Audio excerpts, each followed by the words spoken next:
Yohanes ini bukan murid Yesus. Sedangkan di dalam 1 Korintus 12 nomor 28, Paulus mengaku bahwa di tengah-tengah murid Paulus itu ada nabi. Dan Tuhan telah menetapkan beberapa orang dalam jemaat. Pertama sebagai rasul, kedua sebagai nabi, ketiga sebagai pengajar. Berarti di antara orang-orang Kristen ini ada nabi-nabi. Yesus mengatakan waspadalah kepada nabi-nabi. Kepada siapa? Ya kepada Kristen harus waspada. Jangan lari-lari. Kata Yesus. Narasimu yang kutanggapi. Ini kita sudah fokus. Ini sudah fokus ini. Anda ngerti nggak Al-Quran? Menceritakan sesuatu yang sudah terjadi nggak? Iya, yang sudah terjadi. Gimana ya diskusi kayak gitu? Kok ketakutan sih cuma lo saya hadapi lo. Kok nggak malu kalian? Sudah terjadi, sudah terjadi. Justru Al-Quran datang meluruskan kembali. Di dalam Al-Quran jelas diterangkan bahwasanya mereka berselisih paham tentang orang yang disalibkan. Anda baca Kisah Para Rasul 25 nomor 19, mereka berselisih paham tentang seseorang bernama Yesus. Sebagian dari mereka mengatakan Yesus mati, sebagian lagi mengatakan Yesus masih hidup. Berselisih paham. Oke, coba kau tulis, coba. Saudara siapa namanya ini? Saudara Gordon, saudara Gordon. Coba saudara ya, Major, coba kamu tunjukkan di mana dalilnya Yohanes menyaksikan penyaliban. Silakan. Bukan, jangan lari. Pertanyaan itu jawab dari tadi kan kami mendengarkan. Ya. Oh, jangan mendongeng lo cuma. Enggak. Saya tanya di mana Yohanes? Ya, kau sudah janganlah, akan banyak guru-guru palsu. Di mana di dalam kitabmu tertulis Yohanes menyaksikan penyaliban? Silakan. Ini murid-muridnya? Di mana? Oke, kebacakan ulang kau, kebacakan ulang ya. Di mana Yohanes murid-muridnya lari meninggalkan Yesus. Murid-muridnya lari meninggalkan Yesus. Dan dekat salib Yesus berdirilah ibunya. Murid-muridnya lari meninggalkan Yesus. Dan Maria Magdalena. Itu pengarang yang menulis. Itu pengarang yang menulis. Itu pengarang yang menulis. Inilah anakmu. Ya. Kemudian katanya kepada muridnya. Muridnya. Inilah ibumu, dan sejak itulah muridnya. Itu pengakuan siapa? Itu pengakuan siapa? Itu pengakuan siapa? Itu pengakuan siapa? Pengakuan Tuhan atau pengarang Bible? Sekarang jawab dulu pertanyaan tuh. Yang menyaksikan jangan sakit hati, jangan sakit hati. Pertanyaan saya, jangan sakit hati. Saya tanya samamu, itu yang kau bacakan tadi. Itu yang kau bacakan tadi, itu karangan penulis. Itu yang kau bacakan tadi, itu karangan penulis atau firman Tuhan? Jawab dulu. Kalau firman Tuhan baru saya percaya. Silakan. Ya, akan saya jawab. Tapi jawab dulu. Kalau memang ya Allah mau menceritakan sesuatu yang sudah pernah terjadi, ya Isa itu ada hidup di zaman pemerintahan siapa? Itu Allah mau menceritakan sesuatu. Al-Quran tidak menjelaskan itu. Al-Quran tidak menjelaskan itu. Al-Quran tidak menjelaskan itu. Al-Quran tidak menjelaskan karena Al-Quran bukan buku penyelidikan. Nah ini tentang penyaliban yang dibahas. Penyaliban. Al-Quran cuma menepis tuduhan. Al-Quran cuma menepis tuduhan agama pagan Kristen bahwa Isa alaihissalam disalib. Dah selesai. Dengarkan Jumat, jangan kau sampai Quranmu Allah ke-9. Quranmu dikatakan menjelaskan segala pertanyaan sesuatu. Saya kepada saudara dengarkan. Jawab, kenapa? Pertanyaan saya dengarkan. Pertanyaan saya dengarkan. Yang kamu bacakan tadi, Yesus memanggil ibunya, murid-muridnya bla bla, itu firman Tuhan atau karangan pengarang buku itu yang tidak jelas itu? Jawab. Sekarang datanya mana Isa itu, siapa yang menyaksikan? Iya, itu firman Tuhan. Itu firman Tuhan, itu sabda Yesus atau karangan orang yang tidak dijelas.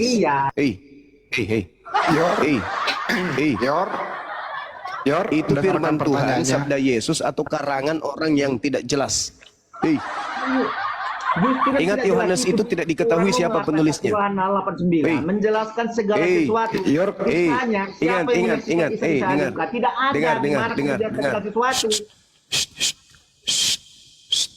Pengarang Bibelmu itu tidak diketahui. Buku Yohanes itu tidak diketahui siapa penulisnya.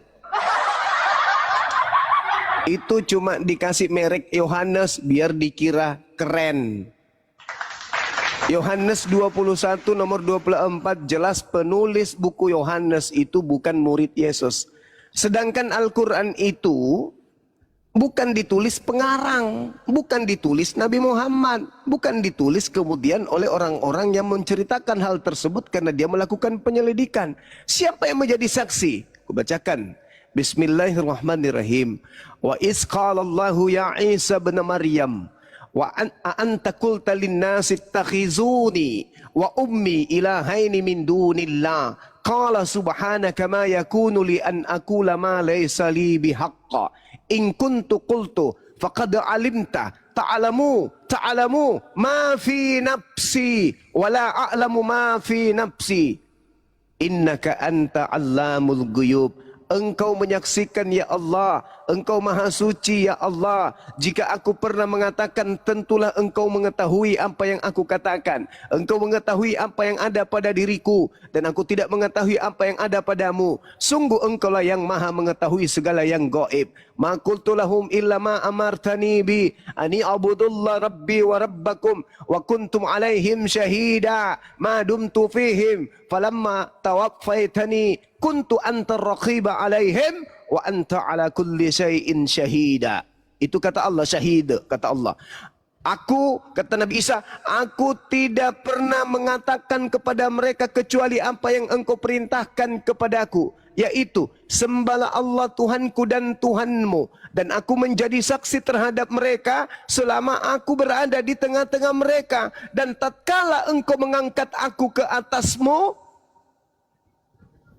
maka engkaulah yang mengawasi mereka, engkaulah yang menyaksikan mereka, dan engkaulah yang maha menyaksikan atas segala sesuatu. Maka yang maha menyaksikan ini menceritakan kemudian kepada Nabi Muhammad. Apa ceritanya kepada Nabi Muhammad?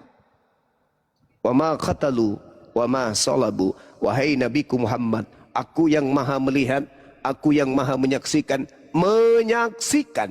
bukan Isa yang mereka bunuh, bukan Isa yang mereka salibkan. Tuhanku maha menyaksikan. Kata Nabi Isa, wa anta ala kulli syai'in syahid. Dan engkaulah yang menyaksikan atas segala sesuatu.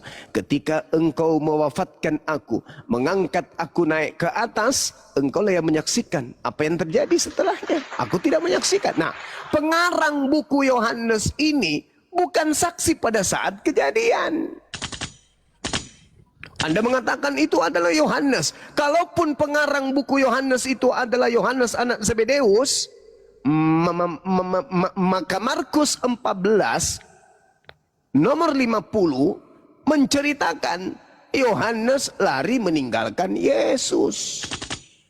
Bagaimana mungkin dia mau menjadi saksi penyaliban sementara dia lari meninggalkan Yesus? Pengarang hanya menarasikan lalu di situ bla bla bla bla bla, maka muncul pertanyaan, itu firman Tuhan selayaknya Al-Quran atau itu adalah surat kabar dari pewarta yang tidak diketahui siapa orang tersebut? Belakangan baru dicatat, oh, ini penulisnya Yohanes loh. Sorry Anda minta saksi? Tanya kepada Quran. Allah yang menjadi saksi pada saat itu. Kalau manusia yang menjadi saksi masih diragukan, tapi kalau yang maha melihat yang menjadi saksi, apalagi yang perlu kami ragukan? Ma qultu lahum illa ma amartani bi ani abudullah rabbi wa rabbakum wa kuntum alaihim syahida wa kuntu alaihim syahida ma dumtu fihim falamma tawaffaitani kunta antar raqiba alaih wa anta ala kulli syai'in syahid. Apa yang perlu kami kemudian sangsikan, ragukan? Yang menyaksikan adalah pencipta langit dan bumi. Sementara buku Yohanes ini bukan tulisan murid Yesus. Apa buktinya? Baca Yohanes 1 nomor 24. Itu bukti. Buku Yohanes bukan catatan murid Yesus. Selesai. Inna lillahi wa inna ilaihi rajiun. Kembali kepada tema bahwa penguasa langit, penguasa angkasa adalah iblis. 1 Yohanes 5 nomor 19. Penguasa bumi adalah iblis. Efesus 2 nomor 2. Yang keluar dari bumi, perut bumi, yang keluar dari tanah, kepadaku telah diberi kuasa baik di langit, dalam bahasa Yunaninya air artinya angkasa atau cakrawala atau awan-awan, baik di bumi.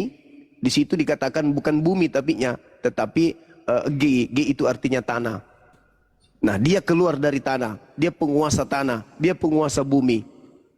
Siapakah dia? Iblis. Ada yang keluar dari bumi, mengaku kepadaku telah diberi kuasa. Ayo, siapa dia? Sekali lagi Bang Suma. Saya kira begitu teman. Silakan naikkan yang agak keras sedikit teman. Ya baik, saya sapa dulu. Bang Arif. Sebentar Bang Suki. Saya sapa dulu Bang Jensen. Iya, saya sapa dulu nih Bang Jensen. Selamat malam. Jensen, selamat malam Jensen. Kalau nggak ngomong saya turunkan ya. Silakan lanjut dulu Pak Suki. Iya, Bang Arif. Di sini Ya. jam 12.15 nih, saya harus izin turun nih. Iya nggak apa-apa. Saya Besok mau sambil bangun pagi. saya sambil cari teman-teman yang Kristen.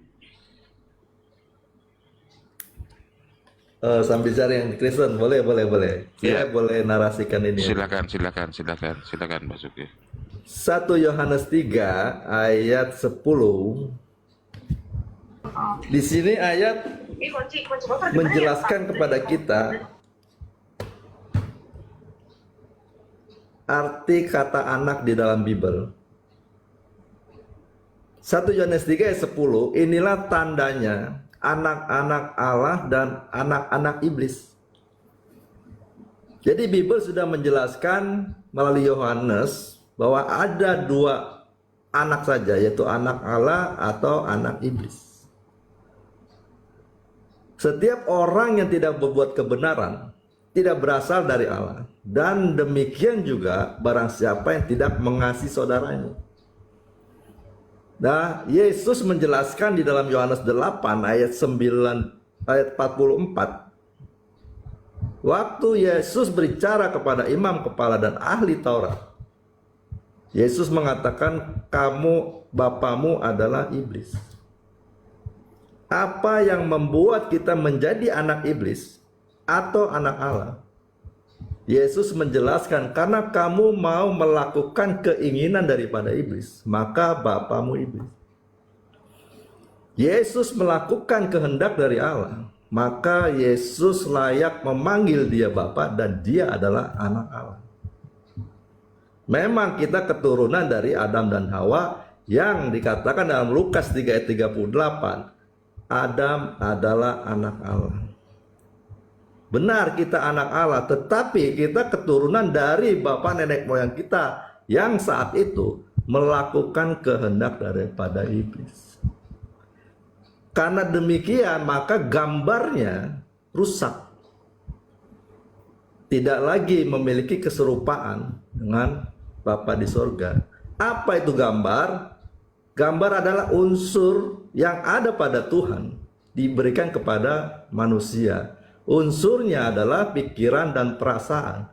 Di mana kita bisa tahu di dalam Filipi 2 ayat 5. Hendaklah kamu dalam hidupmu bersama menaruh pikiran dan perasaan yang terdapat juga di dalam Kristus Yesus. Jadi kalau kita punya pikiran, perasaan, sepikiran atau sejiwa dengan Yesus Kristus, maka kita pun segambar dan serupa dengan Allah. Karena Yesus telah memulai, dia yang telah mencapai lebih dulu, memiliki gambar dan rupa Allah. Dan cirinya gambar rupa Allah adalah taat melakukan kehendak Bapa sepenuhnya. Sampai anak itu mengatakan, aku tidak dapat berbuat apa-apa dari diriku sendiri. Itulah anak. Nah, Di dalam 1 Yohanes 5 ayat 20.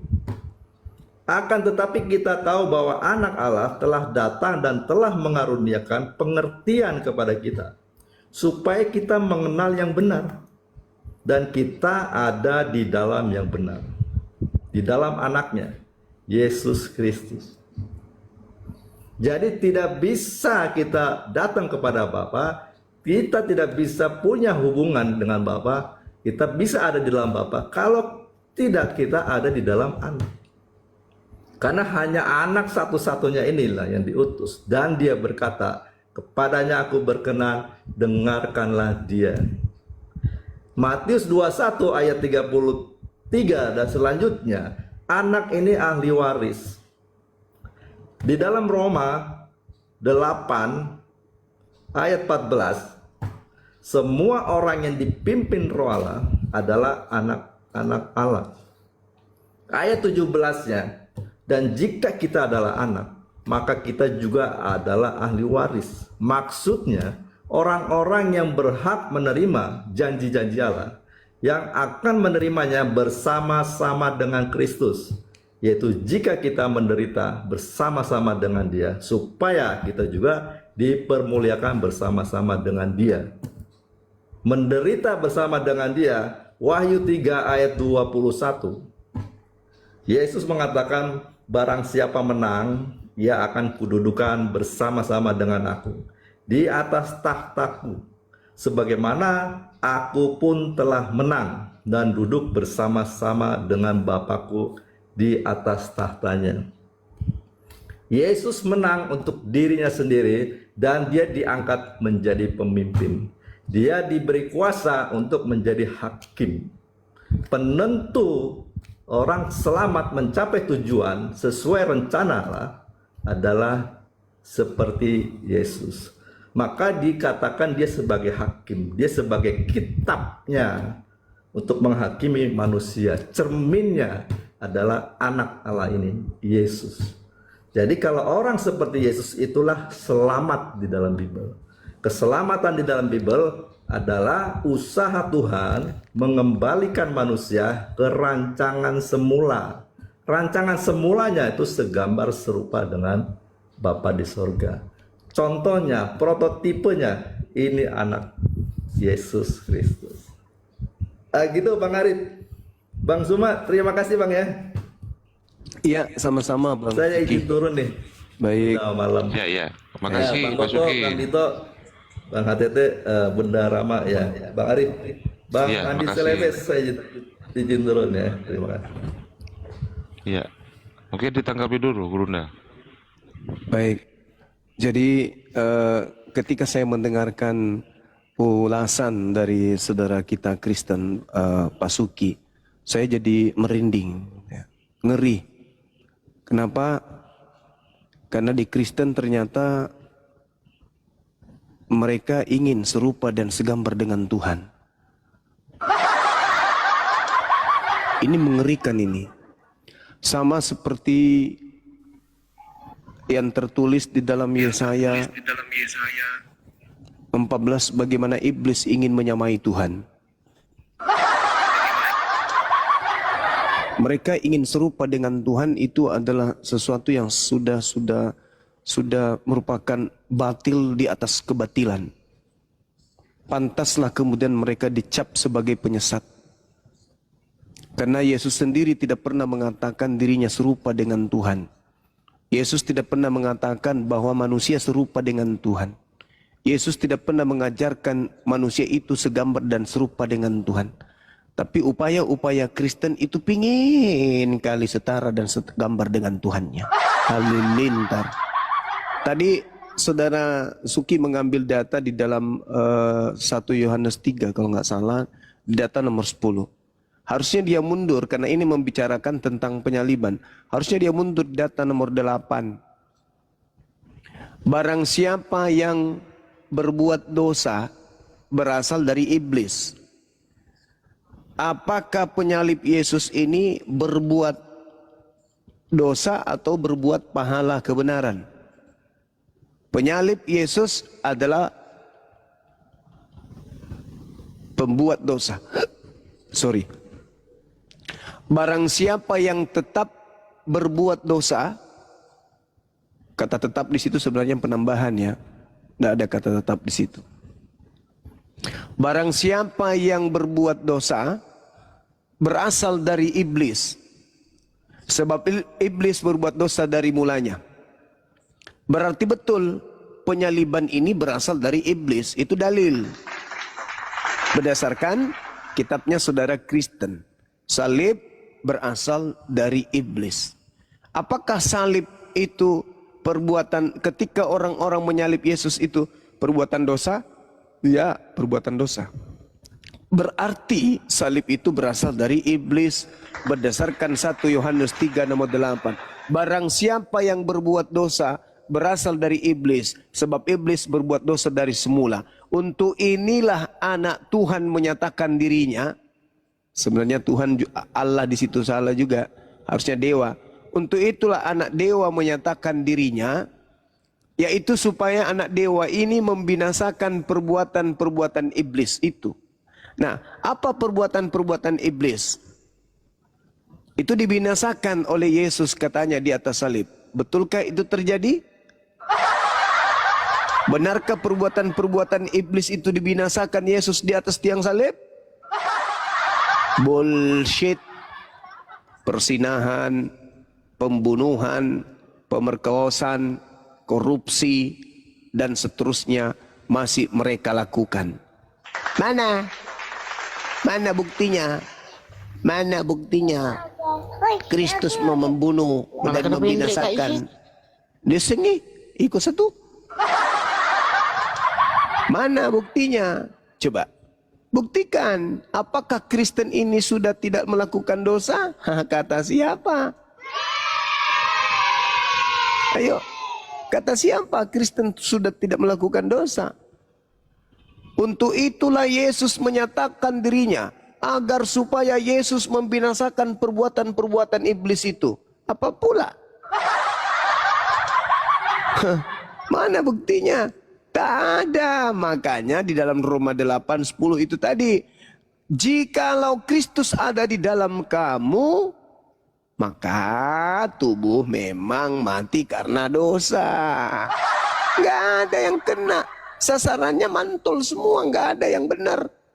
Mantul. Barang siapa yang berbuat dosa berasal dari iblis. Sebab iblis berbuat dosa dari semula. Untuk itulah Yesus menyatakan dirinya supaya Yesus membinasakan perbuatan-perbuatan iblis. Bah. Jadi yang selama ini yang kita tahu, negara pelopor penyakit kelamin terbesar itu mayoritas penduduknya beragama apa rupanya? Lalu intinya sengat maut adalah dosa. Dosa adalah maut. Mereka masih mengalami maut, bermatian. Berarti apa yang ditebus apa? Yang dibinasakan apa? Yang dibinasakan. Tidak ada itu. Jadi konsepnya ini ya harus dipahami oleh teman-teman. Kok jadi kacau begitu ya? Nah, ini terakhir. Penggiringan pengajaran menghantarkan saudara-saudara seperti yang diterangkan oleh saudara Suki tadi, bahwa mereka orang Kristen itu memang dididik untuk serupa dengan Tuhan. Kita lihat di dalam ajaran saudara Kristen 1 Yohanes 2:20. Tetapi kamu telah beroleh pengurapan dari yang kudus. Nah, orang Kristen semuanya diurapi dari yang Maha Kudus. Dan dengan demikian kamu semua mengetahuinya. Jadi pengikut Paulus itu semuanya adalah sudah diurapi. Orang yang sudah diurapi Tuhan adalah Kristus. Berarti mereka ini semuanya adalah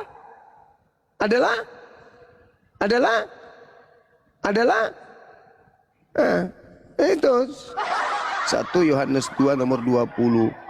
1 Yohanes 2:27. Sebab di dalam diri kamu tetap ada pengurapan yang telah kamu terima daripadanya. Karena itu tidak perlu kamu diajar oleh orang lain. Tetapi sebagaimana pengurapannya mengajar kamu tentang segala sesuatu dan pengajarannya itu benar.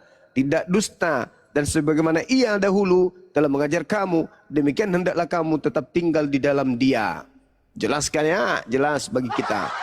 Mereka ini adalah anak-anak Tuhan. 1 Yohanes 2 nomor 29, Kristen itu adalah anak Yesus.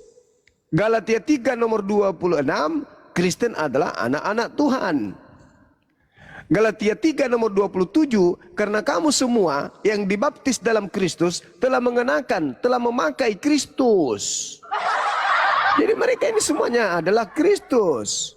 Jadi di situ ada kata enduo. Enduo itu artinya memakai atau berpakaian Kristus. Jadi kalau ada polisi menggunakan pakaian polisi berarti dia polisi. Tapi kalau ternyata bukan polisi menggunakan pakaian polisi berarti dia polisi gadungan. Tidak boleh itu, dilarang. Jadi kalau bukan Kristus memakai pakaian Kristus, berarti dia Kristus palsu. Kata Yesus, waspadalah kepada Kristus palsu. Lalu mereka ini juga mengaku keturunan Ishak. Di dalam kitabnya mereka, di Galatia 4 nomor 31, di situ mereka dikatakan, karena itu saudara-saudara, kita bukanlah anak-anak hamba perempuan Sarah Hagar, melainkan anak-anak perempuan merdeka, yaitu Hagar. Parah kali ya. Lalu mereka juga mengaku sebagai keturunan Mesias, Kristus. Roma 9 nomor 5. Mereka adalah keturunan bapak-bapak leluhur yang menurunkan Mesias dalam keadaannya sebagai manusia yang ada di atas segala sesuatu. Ia adalah Tuhan yang harus dipuji sampai selama-lamanya. Amin.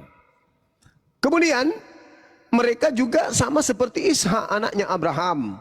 Galatia 4 nomor 28. Dan kamu saudara-saudara, kamu sama seperti Ishak adalah anak-anak janji.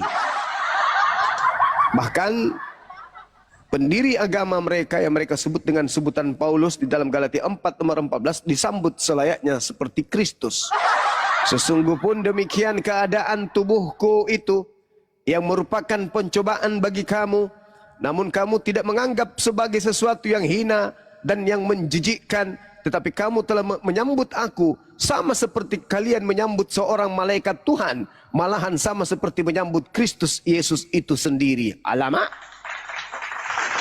Paulus ternyata disambut seperti menyambut malaikat, dan malahan kalian sama seperti menyambut Kristus Yesus. Menyambut Paulus sama dengan menyambut Kristus Yesus.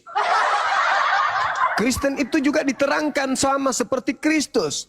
1 Yohanes 3 nomor 2. Saudara-saudaraku yang kekasih, sekarang kita adalah anak-anak Theos, tetapi belum nyata apa keadaan kita kelak. Akan tetapi kita tahu bahwa apabila Kristus menyatakan dirinya, kita akan menjadi sama seperti Kristus, sebab kita akan melihat Kristus dalam keadaannya yang sebenar-benarnya. Bahkan kalau kita melihat di dalam kitabnya Wahyu 3 nomor 21, saudara Kristen itu justru sehakikat dengan Tuhannya. Barang siapa menang, ia akan kududukkan bersama-sama dengan aku di dalam tahtaku, sebagaimana aku pun telah menang dan duduk bersama-sama dengan Bapakku di atas tahtanya. Bahkan di dalam ajaran mereka, 1 Korintus 6 nomor 15 sampai nomor 17, tubuh Kristus adalah anggota Kristen. Kristen ini adalah juga anggota Kristus. Tidak tahukah kamu bahwa tubuhmu adalah anggota Kristus? Alamak. Akan kuambil anggota Kristus untuk menyerahkannya kepada pencabulan. Sekali-kali tidak itu terjadi. Aku tidak tahu, atau tidak tahukah kamu bahwa siapa yang mengikatkan dirinya pada perempuan cabul menjadi satu tubuh dengan mereka. Sebab demikianlah kata Nas, keduanya akan menjadi satu daging. Tetapi siapa yang mengikatkan dirinya pada Tuhan menjadi satu roh dengan Tuhan. Alamak. 1 Korintus 12 nomor 28.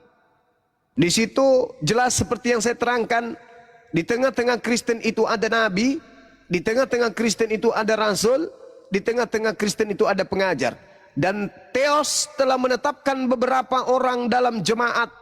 Yang pertama sebagai rasul, yang kedua sebagai nabi, yang ketiga sebagai pengajar. Selanjutnya mereka yang mendapat karunia untuk mengadakan mukjizat, untuk menyembuhkan orang, melayani, untuk memimpin, dan untuk berkata-kata dalam nama roh, dalam bahasa roh. Jadi teman-teman sekalian, bahkan lebih jauh, ajakan Paulus kepada Kristen untuk menjadi rasul itu nyata di dalam 1 Korintus 12 nomor 31. Jadi berusahalah untuk memperoleh karunia-karunia yang paling utama, dan aku menunjukkan kepadamu jalan yang lebih utama lagi. Bahkan kalau kita lihat dalam Yakobus 1:18, Kristen adalah anak sulung Theos.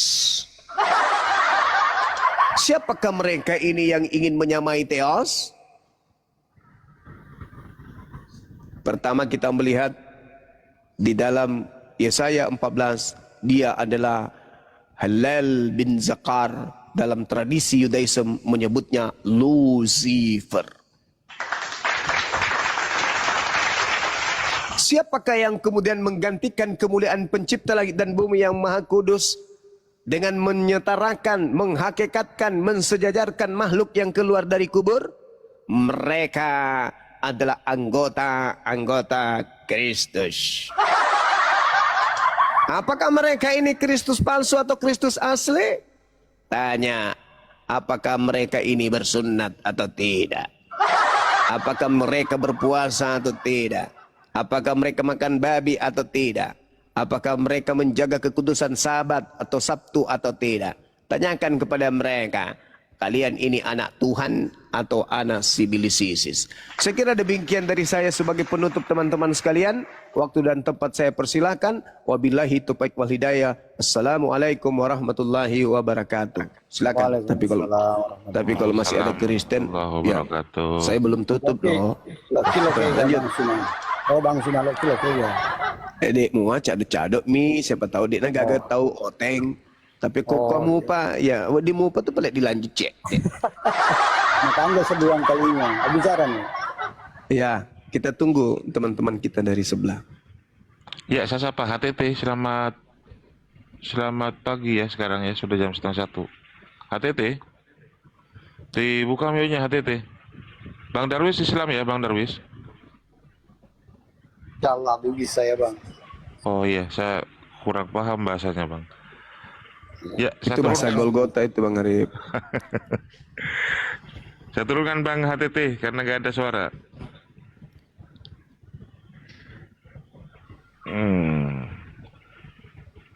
Ya, saya izin masuk dulu sedikit. Sebentar, saya sapa dulu. Silakan.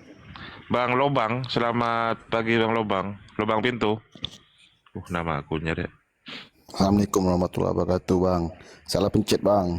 Ini Piki bang, Piki. Oh iya, saya turunkan Bang ya. Mohon maaf. Ya bang, ya bang. Saya cari Oten dulu ya. Halo. Ya, Elon Marta, Elon, selamat pagi, Elon. Elon.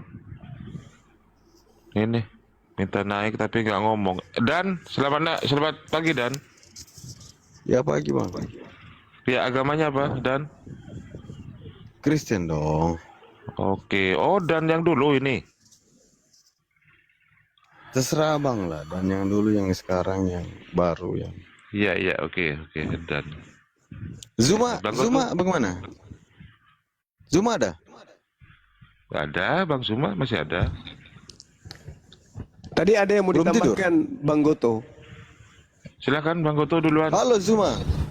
Sebentar. Ya, halo, duduk aja di situ Bang. Iya, Duduk sebentar tenang aja dulu. di situ. Tenang. Atur napas, atur napas aja dulu. Tenang, gantian ya. Ya, silakan Bang Goto, ada tambahan mungkin. Ada bang. Sebenarnya saya mau bercerita sedikit tentang bagaimana Islam itu mempertahankan peradaban dunia ya. Tapi karena sudah ada Kristen ya saya sambung aja narasinya Bang Suma. Nah, jadi kawan-kawan sering kita kaji ya bahwa memang penyaliban itu ada, tapi sebenarnya siapa yang disalib ini kan menjadi polemik ya. Ini agak sulit juga memang kita menyampaikan kepada mereka karena mereka mengimani kitab yang memang baru ditulis ulang di abad keempat. Sementara di abad-abad pertama kalau kita lihat ya, Kristen-Kristen yang berdiri di abad pertama yang memang langsung turunan dari Isa itu sendiri atau Yosua masih sendiri yang lari ke seberang Sungai Pela pasca genosida ya yang dilakukan oleh Roma. Ini mendirikan Kristen ada beberapa aliran ya. Salah satunya adalah Ebionik dan Basilideas ini sama sekali tidak mengakui seorang yang disalib ya, atau seorang Yosua Hamasiah yang disalib. Bahkan Basilidias keras mengatakan bahwa kami percaya bahwa orang yang disalib itu bukanlah Yosua Hamasiah, tapi seorang yang bernama Simon orang Kirene yang telah menggantikan, kan begitu ya, memikul salib Yesus. Halo bang, Begitu. kau sudah lari dari Tahan konteks dulu, bang. Ya Tahan dulu, gantian Bang. dan Kau lari. gantian Enggak, dan dia lari dari konteks Tahan bang. dulu, Bang. enggak tambahan referensi aja sebentar aja Bang Goto ya. Saya Oh, tambahkan saja. siap. Ya Anda sebentar tidak aja. naik, Siap. Anda tidak naik, saya Soalnya akan dia menceritakan. congor. Seandainya Anda tidak naik, saya akan menceritakan bahwa Kristen yang lahir dari Katolik itu menghancurkan peradaban dunia. Ya, tapi kita skip karena agak panjang itu. Jadi kawan-kawan ya, kalau kita lihat beberapa manuskrip tua ya, ini tidak searah sejalan dengan Bible abad keempat ya, di mana Bang, jangan al congor bang. wah Anda ini kenapa ini Kristen? Kalau saya kajian selalu kejam-kejam ya, Anda ini kejam-kejam, teman kalian sama aja kalian dengan Chris Evans dan yang lain ya. Jadi kawan-kawan ya, sejarah pendirian Kristen, bahkan penulisan kitabnya saja ya, mulai dari Injil Sinoptik sampai masuk Yohanes gabungnya, itu sebenarnya hanya disematkan sebagai tradisi, dan yang menyematkan nama-nama ini pun bukan Matius, Markus, Lukas, bahkan Yohanes, tapi disematkan oleh seorang yang bernama Papias dan Santo Irenaeus. Itu masalahnya. Jadi memang diragukan kebenarannya. Datamu di mana bang? Kristen, aduh ini. Sudah Pak aja yang bicara. Sudah, Bang Arif lanjut aja nih. Kasih saja nih orang yang bicara ini. Tampaknya dia lebih pintar. Nih. Oke, saya bicara. Silakan. Dengan Zuma. Iya, mau bicara apa? Zuma. Mau bicara apa? Zuma. Mau menanggapi apa gimana? Dan kalau nggak sopan Bentar, saya ambil alih dulu ya. Aduh, ini. Bentar. Nggak, begini, Bang Arif. Topik kita pada Bang Arif. kesempatan kali ini, sebagaimana Bang Arif, yang begini, Bang ada Arif. di stiker itu, salib itu karya iblis atau karya Bapak. Itu topik kita malam hari Nggak, ini. saya keluar dari tema bang dulu bang. Ya, Saya tanya Bang kalau Zuma mau dulu. keluar dari tema, mending kau keluarkan badanmu dari celanamu. Oke, acung. Nah, udah keluar dari tema sana. Kau buka komal, kau buka tema sendiri, terserah lu. Mau omongin di harga pasar kek, cabe kek, apa kek, terserah lu. Udah ada tema, keluar dari tema, lu buka komal sendiri. Mending kamu ngerumpi sama keluargamu, omongin Pak RT kek, siapa kek, terserah lu. Di sini ada tema, oke? Lanjut. Beradablah sedikit jadi manusia. Apalagi Anda naik ke ranah dialektika. Ya. Ranah dialektika ini adalah ranah yang dilindungi undang-undang. Kan begitu. Naiklah sedikit, pakailah adab Anda itu. Anda kan diajar ajaran kasih, diajar bagaimana caranya beradab, kan begitu. Apalagi kita ini warga negara Indonesia yang jelas ya, bahwa salah satu sila dalam Pancasila kita itu mengajarkan kita menjadi manusia yang beradab, kan begitu. Tapi Anda naik di komal-komal ini bukan naik mau diskusi, tapi naik kejang-kejang. Itu yang masalah. Oke, sambil nunggu-nunggu Kristen ya, saya akan cerita sedikit ya, bahwa Islam itu memang diturunkan untuk menjadi rahmat sekalian alam. Maaf, kalau saya keluar dari tema sedikit Bang Handi sambil menunggu-nunggu ya. Dari beberapa kesempatan, bahkan dari beberapa buku yang dicatat, salah satunya buku karangan Jonathan Dede Smith ya, bahwa Islam itu adalah agama rahmat yang seharusnya masyarakat dunia itu harus berterima kasih dengan turunnya Islam ya. Kenapa? Karena Islam itu adalah agama yang mempertahankan peradaban dunia. Kisah-kisah sejarah dari sisi eskatologi maupun kita kaji dari sisi aksiologi ya. Eskatologi itu adalah ilmu yang mempelajari tentang kisah masa depannya, bukan hanya kisah setelah kematian, tapi kisah di mana akhir-akhir zaman atau masa-masa terakhir ya kehidupan manusia. Coba kita perhatikan ya. Dari sisi aksiologi ya, aksiologi itu adalah ilmu ya, salah satu atau enggak besar ilmu pengetahuan yang mempertanyakan apa itu ilmu pengetahuan. Coba kita perhatikan baik-baik ya. Kalau kita bertanya apa sih ilmu pengetahuan salib itu dan kisah-kisah sejarahnya, bagaimana efeknya ke masa depan, ke eskatologi, kan begitu. Bagaimana efeknya? Ternyata sejarah menjawab ya, bahwa efek salib yang merupakan simbol kutukan ya, hampir-hampir saja menghancurkan peradaban dunia. Coba pikir baik-baik. Seandainya di abad ke-11 tidak ada Islam, siapa yang melawan pasukan salib? Salib ini simbol kutukan, ya, salib ini simbol kesengsaraan. Diulang di abad ke-11. Ketika Paus Urbanus II mencetus perang salib. Itu sedikit bagian dari sisi aksiologi, ya, dari budaya salib ini. Tapi coba lihat budaya Islam. Kenapa saya katakan Islam mempertahankan peradaban dunia? Karena satu-satunya, ya, satu-satunya kepercayaan, ya, satu-satunya aliran agama yang memang melawan pasukan salib di masa itu. Coba lihat, ya, kalau kita baca runut itu kejadian mulai dari perjanjian Najran, perjanjian Madinah, ya. Saya pernah katakan bahwa Islam itu agama yang paling toleransi di dunia. Bahkan dalam perang pun Islam toleransi. Ini yang saya katakan bahwa Islam mempertahankan peradaban dunia. Dalam perang pun Islam masih toleransi. Ketika kita dilarang untuk membunuh orang yang musuh kita yang sudah tidak berdaya. Tapi apa jadinya dengan simbol salib ini? Coba lihat kisah-kisah perang salib, ya, panjang sampai 1648 itu. Apa yang terjadi? Seandainya saja tidak ada pasukan yang teriak Allahu Akbar, maka yang terjadi peradaban dunia akan hancur seperti zaman Nuh. Makanya ketika nabi-nabi lain itu diutus hanya untuk kaumnya, maka Islam diutus menjadi rahmat sekalian alam. Kan jelas yang sering kita baca, ya, dalam surat Al-Anbiya 106-107 itu kita sering baca, ya, bahwa Al-Quran itu dan Rasulullah memang menjadi rahmat sekalian alam. Jadi dengan adanya Islam sebenarnya dunia harus berterima kasih. Kita semua harus berterima kasih. Kenapa? Karena kalau tidak ada Islam, kita tidak ada sekarang ini. Dan banyak kisah-kisah yang menceritakan soal itu. Terlalu panjang kalau kita bahas, ya, kawan-kawannya. Jadi kalau abang tanyakan apakah ini salib karya Tuhan? Salib ini jelas karya iblis. Seandainya saja tidak ada Islam, maka salib dengan simbolnya itu akan menghancurkan peradaban dunia. Tentu kita tahu apa itu peradaban dunia. Peradaban dunia itu adalah pola hidup, ya, pola hidup masyarakat yang berhubungan dengan lingkungan dan budayanya, kan begitu. Itu namanya peradaban, Bang. Kan begitu. Nah, kalau kita bicara tentang salib, ya, mulai dari kisah adanya dari Mesir kuno, ya, hingga masuknya ke Roma. Kan Mesir kuno itu dari Persia masuk ke Roma, masuk lagi ke bangsa Israel. Itu dari external Babel, ya. Kalau dari internal Babel itu dari Babilonia, Nebukadnezar. Nah, apakah Yahudi pernah mengakui itu? Bahwa itu karya Tuhan mereka? Tidak pernah. Karena Yahudi tahu bahwa ini simbol kutukan. Simbol-simbol ini justru akan menghancurkan peradaban mereka. Makanya ketika Anda bicara tentang salib depan Yahudi, mereka langsung katakan ini satu kabar yang membuat kami tidak enak tidur. Bahkan kami kalau mendengar simbol ini, ya, kalau mendengar perkataan salib, kami sangat menurut kami sangat jijik, atau kami kalau perlu tidak usah mendengar. Kenapa? Karena simbol ini adalah simbol kesengsaraan menurut budaya Yahudi. Simbol ini adalah simbol-simbol kematian, kehancuran, kesedihan, kengerian. Itu sudah dibuktikan perang salib. Begitu banyak kengerian-kengerian kalau kita belajar itu sejarah perang salib. Itulah simbol yang saya katakan tadi dari sisi aksiologi.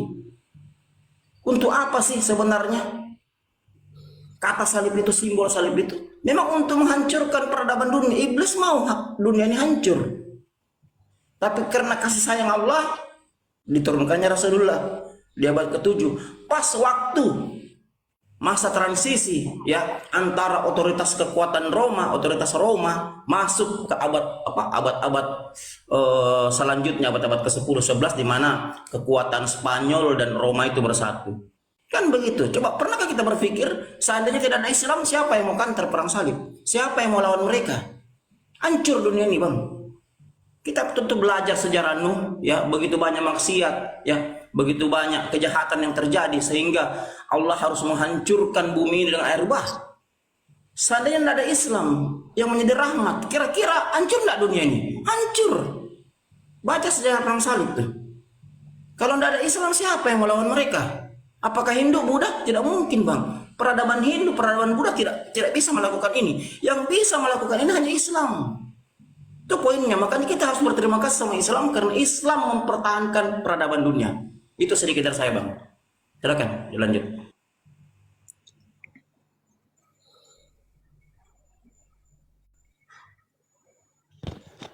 Oke, terima kasih Bang Goto. Panglima, selamat pagi Panglima.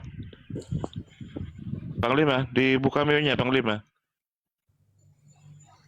Panglima, saya turunkan.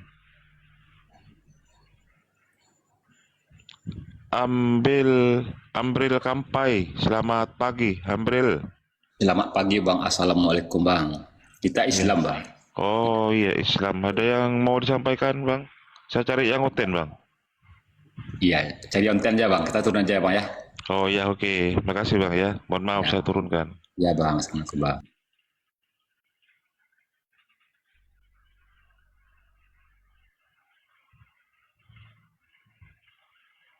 Silakan teman-teman Kristen yang mau naik berdiskusi.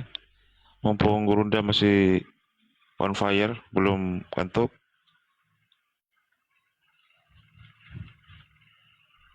Silakan Multi.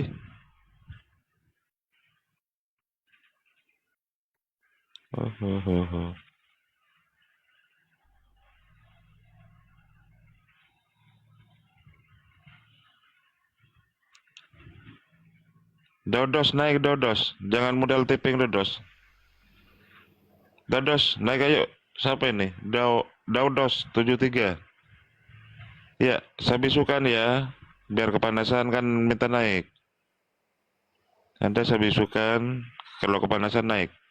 Kalau enggak kepanasan ganti aja celanamu dengan rok mini atau daster ya. Ya Dodos, saya tunggu di multi.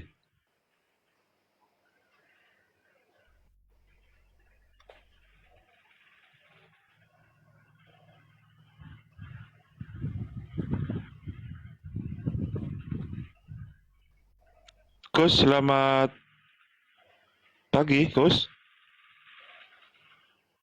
Kus, selamat pagi, Kus. Kus, selamat pagi. Fadli, selamat pagi, Fadli. Fadli, selamat pagi. Aduh.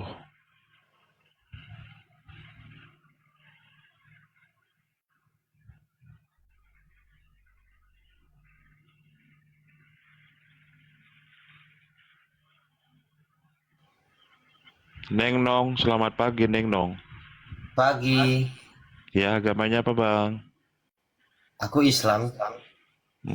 Ada yang mau disampaikan Bang? Saya cari Oten.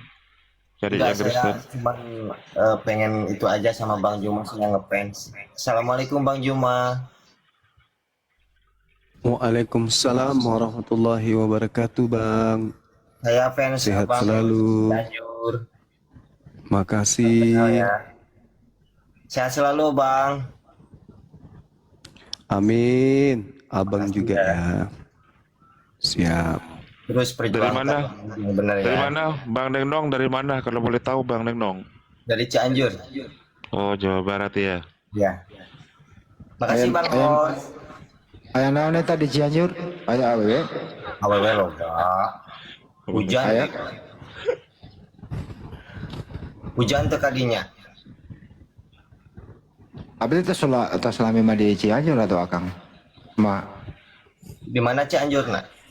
cai mah Ciranjang. Ada. Bumi nate saha namina Pak RT, Pak Asep. Wah deket atul kamari atul lamun tahu kitu maret ayang aprok jeung eta Bang Juma. Ya. Saha eta.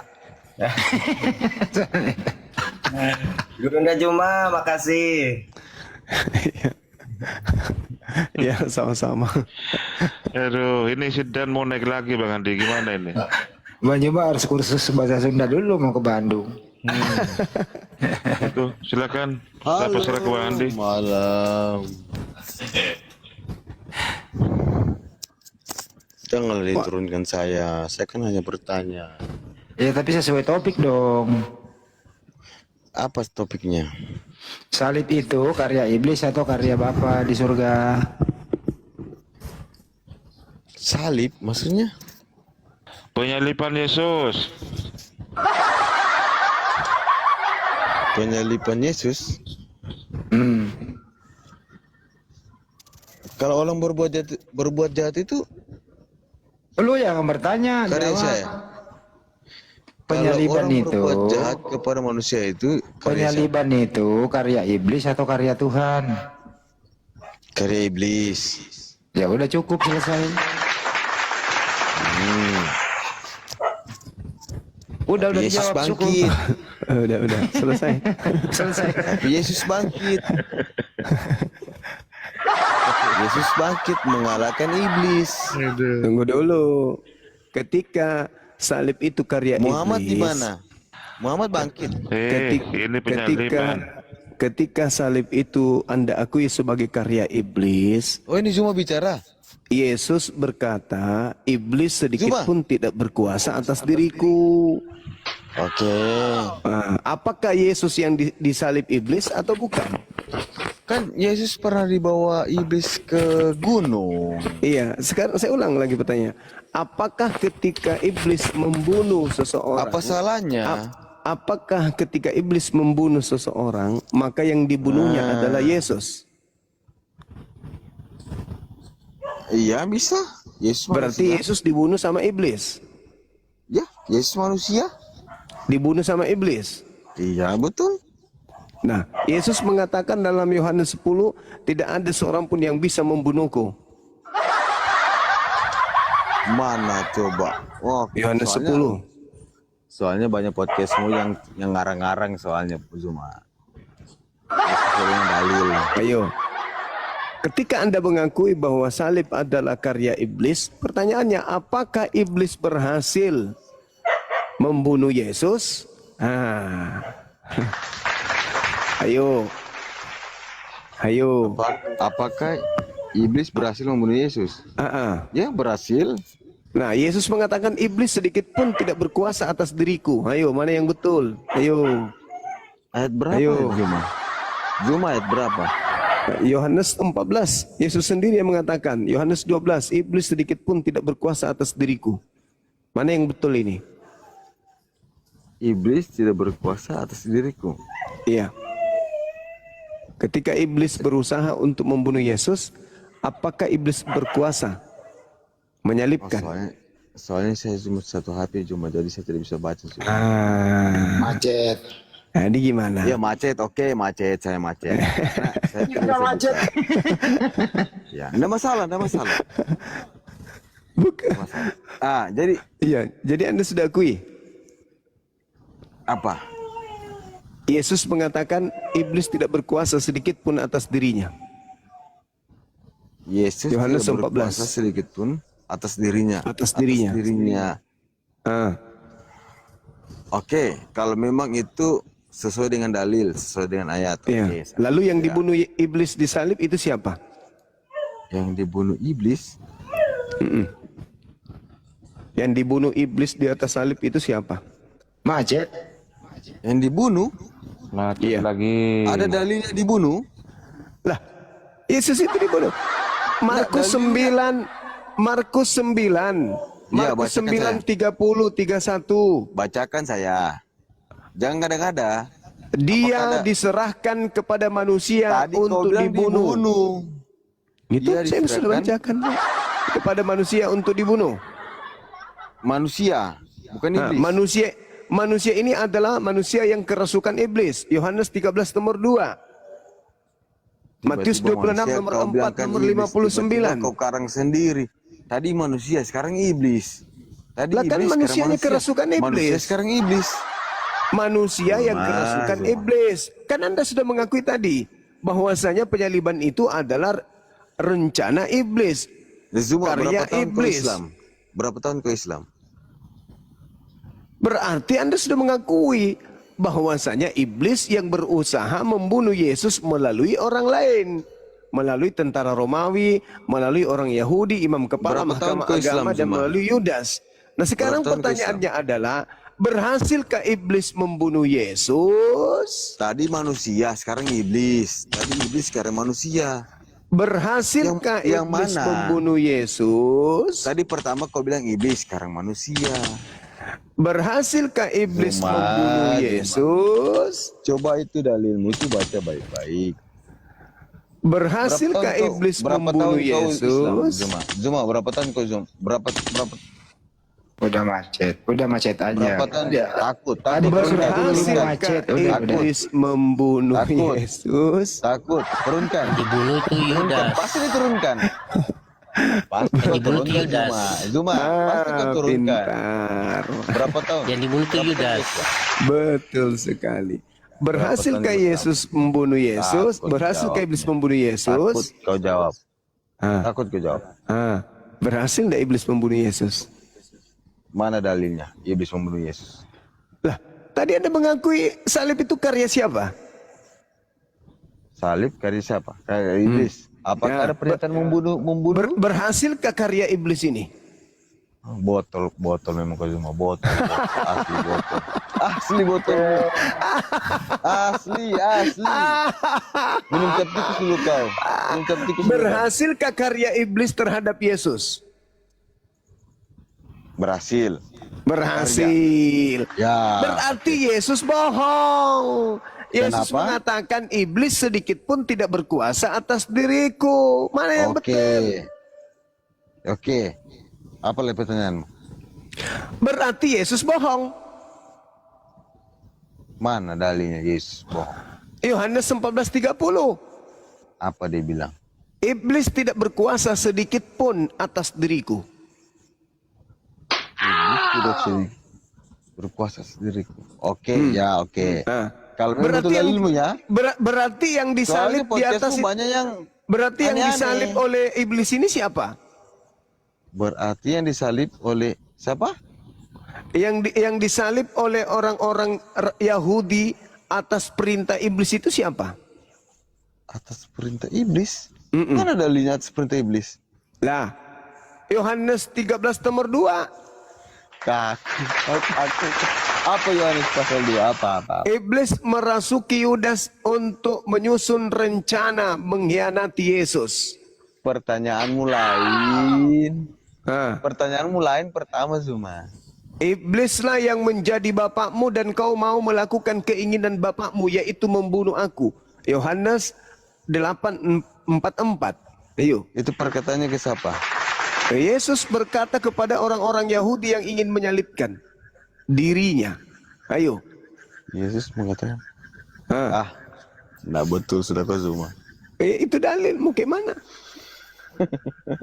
Lebih baik kau keluar jual serabi. Dalil ini atau comor ini. Itu yang tertulis Bibelnya. 1 Yohanes 3 nomor 8 pun tertulis demikian. Barang siapa yang berbuat dosa berasal dari iblis. Berdosa enggak orang yang menyalib Oke lah, Yesus? saya ikuti kata-kata. Berdosa enggak orang yang menyalib Yesus? Berdosa oleh orang yang Itu menyalib berasal Yesus. dari iblis. Berdosa. Berdosa. Oh, Iblis, berdoa. oke, ya, berdosa, iblis, ya. Berarti yang ingin membunuh Yesus itu adalah iblis. Ya, betul. Berhasil enggak iblis membunuh Yesus? Berhasil iblis. Dalilnya mana? Iblis berhasil membunuh Yesus. Masolang generasi. Tadi 1 Yohanes 3 nomor 8. Barang siapa yang berbuat dosa berasal dari iblis. Katamu berhasil.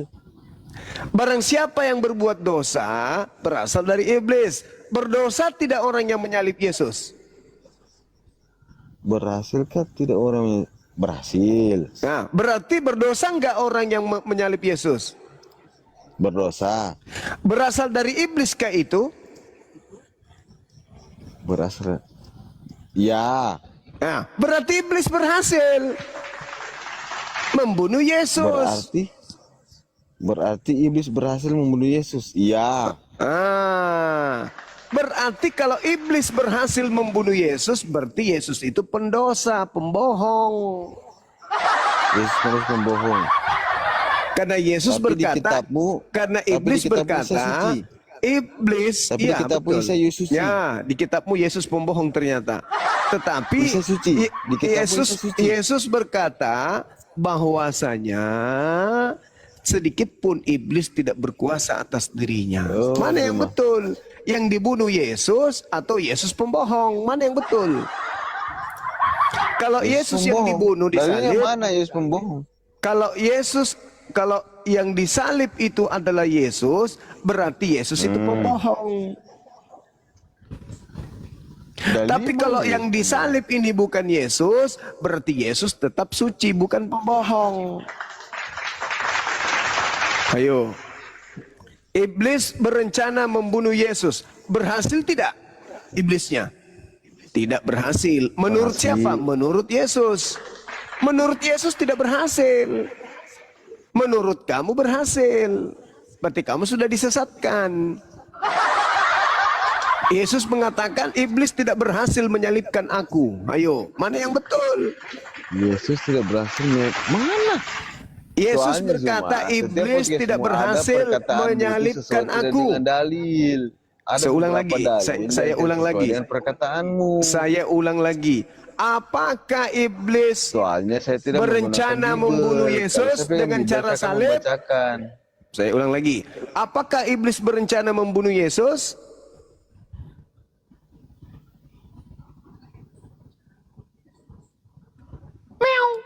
Itu malah saya. Apakah iblis berencana membunuh Yesus? Kata Yesus, iblis sedikit pun tidak berkuasa atas diriku. Berarti rencana iblis membunuh Yesus berhasil nggak? Yesus berhasil. Loh, berarti iblis berkuasa atas diri Yesus dong kalau begitu. Ya, dia manusia. Lah, kata Yesus iblis tidak berhasil. Yesus bangkit. Kata Yesus bangkit iblis tidak dari berkuasa. kematian. Muhammad tidak bangkit. Astagfirullahaladzim. Rusak otak. Zuma, Otak sudah hancur. Saya tanya kau. Saya tanya dulu kau Zuma. Di surga nanti pakai bahasa apa? Di surga Surgamu pakai bahasa apa? di surga nanti pakai bahasa manusia. Bahasa apa? Bahasa manusia. Bagaimana bahasanya? Ya, bahasa manusia. Bahasa manusia itu banyak. Yang jelas bukan bahasa binatang ya. Au au au au au au au au. Au au au au au. Bahasa manusia. Kenapa? Kenapa kamu gila? Atau jangan-jangan kau ingin mengatakan di surga itu nanti orang tidak bicara lagi?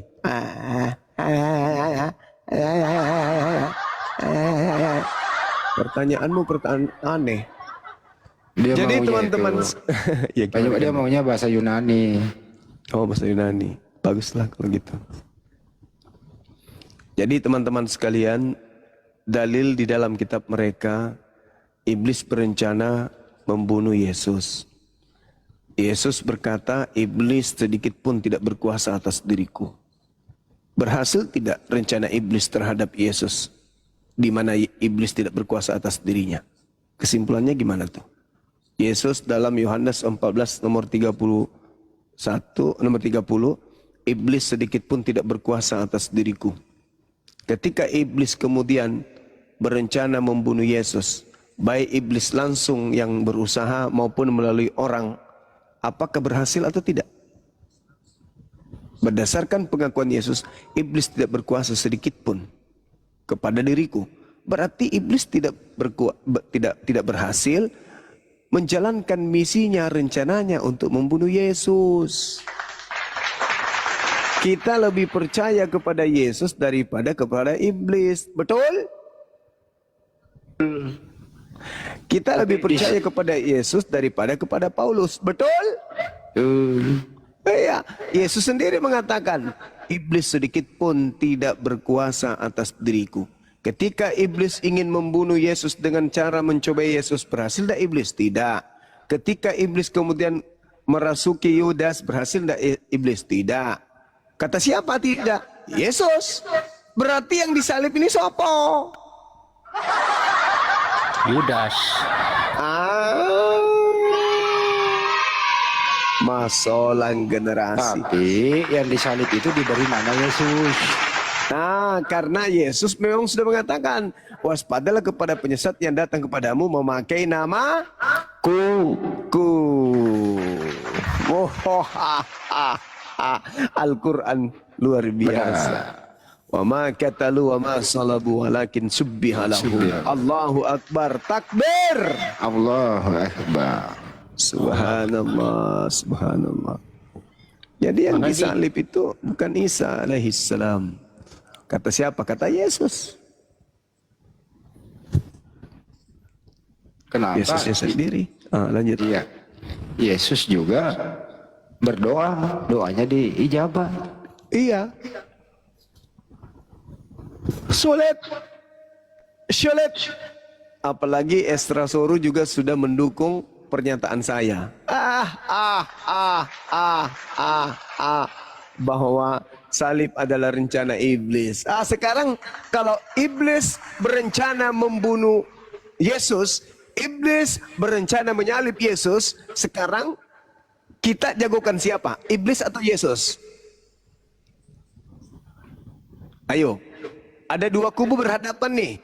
Iblis berusaha membunuh Yesus. Yesus berkata, iblis sedikit pun tidak berkuasa atas diriku. Ayo, sekarang kita adu. Yang mana yang sakti? Yesus atau iblis? Yesus dong.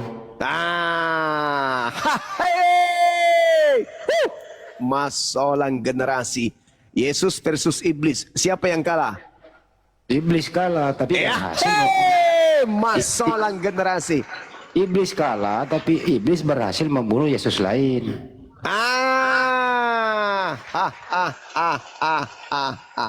Sekarang terjadi pertandingan kelas dunia. Yesus versus iblis. Siapa yang menang?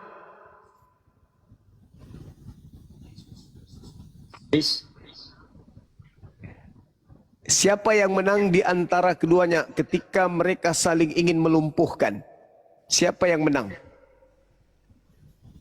Yesus atau iblis yang menang? Yesus dong. Yesus. Kemenangan iblis apakah ada? Ada kemenangan iblis. Apa itu? Berhasil menyesatkan banyak orang. Waspadalah kepada penyesat yang datang kepadamu memakai namaku, berkata akulah Mesias, mereka akan menyesatkan banyak orang. Kemenangan iblis menyesatkan banyak orang. Kemenangan Yesus, iblis tidak berhasil membunuhnya.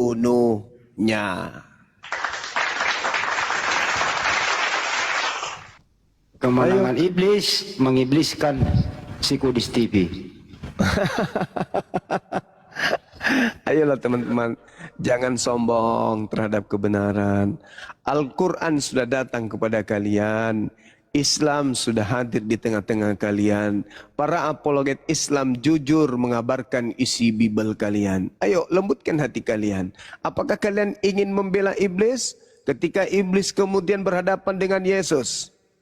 Kalian mendukung iblis untuk membunuhnya?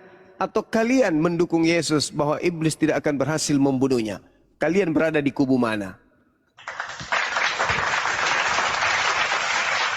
Ayo, sekarang Anda perenungkan. Kalian Kristen berada di kubu mana ketika Yesus berhadapan dengan iblis? Yang satu ingin membunuh Yesus. Yang satu mengatakan kamu tidak akan sanggup membunuhku. Kristen di mana berdiri? Milih mana di antara dua jagoan ini? Milih Yesus atau milih iblis? Ayo. Ketika di situ ada pertarungan antara Yesus anak Tuhan katanya dengan iblis penguasa kegelapan berhadap-hadapan. Kita ada juga hadir di sana menyaksikan. Maka kita akan teriak, Yesus, Yesus, bravo Yesus. Bravo Yesus, Yesus, win Yesus, Yesus, win Yesus, bravo Yesus. Di kubu sebelah, apa teriakannya? Kira-kira apa teriakannya? Kira-kira apa teriakannya? Kalau kita kan Yesus, yes, berapa? Yesus, Yesus, yes, menanglah Yesus, menanglah Yesus, kalahkan kuasa kegelapan Yesus, menanglah Yesus. Nah itu kan. Nah kalau yang di sebelah teriaknya apa?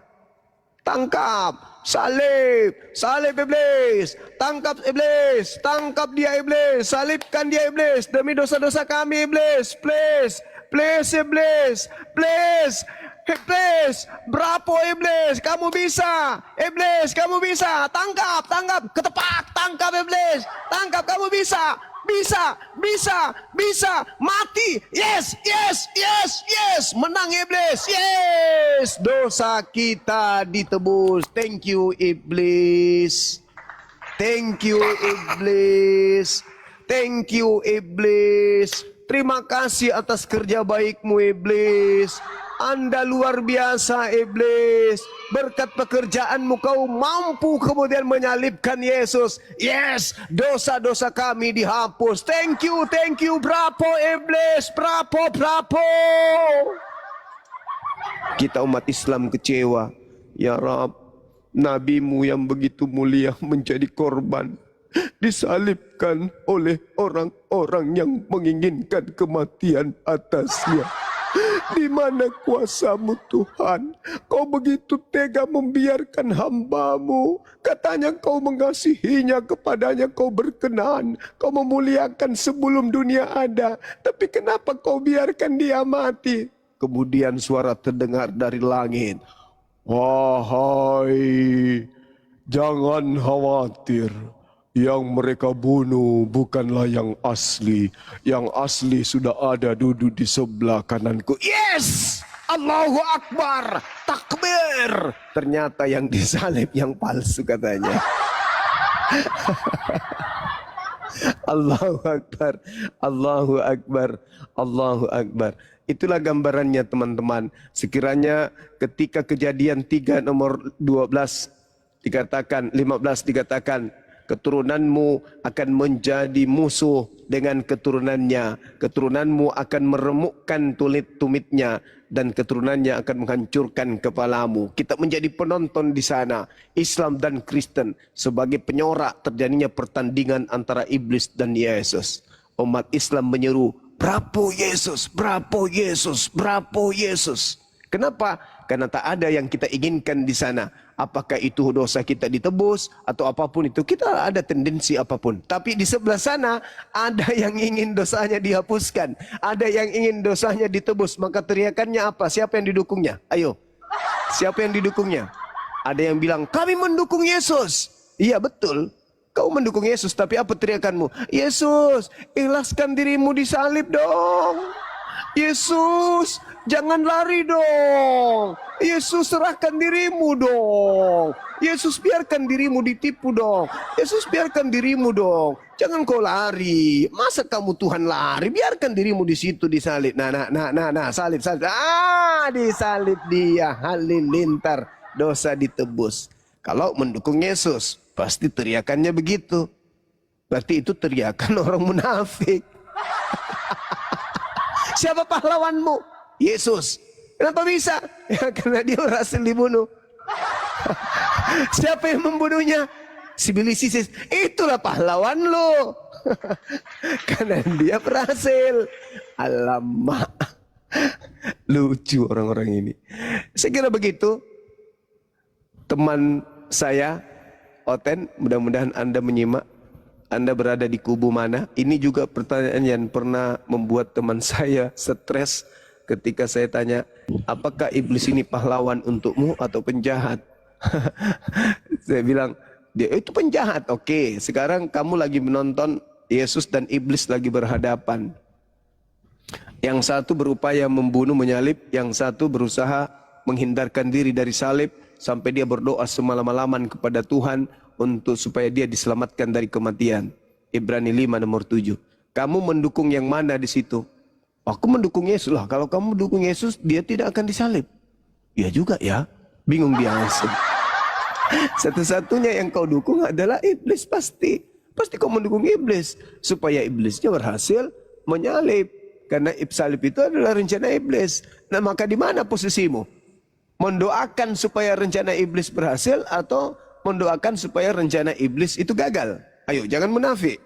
Kalau gagal, dosamu tidak ditebus. Kalau berhasil, maka dosamu ditebus. Maka siapa yang kau doakan? Kau mendoakan si iblis ISIS supaya upayanya, rencananya berhasil. Iya kan? Iya kan? Iya kan? Maka muncul pertanyaan, lu ini keturunan setan atau apa? Sulit. Sulit teman-teman, sulit. Sulit memang, sulit. Makanya Al-Quran mengatakan, waman azlamu mimman iftara 'ala Allahil kadziba wa huwa yud'a ilal Islam. Itu kata Quran. Ya. Siapakah dia pembohong itu? Pembohong itu yaitu yang menolak Islam setelah Islam datang kepada mereka.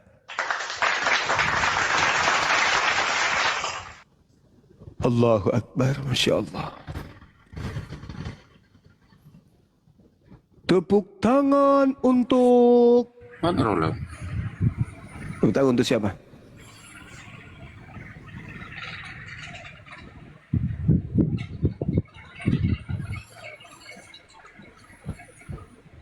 Kopi.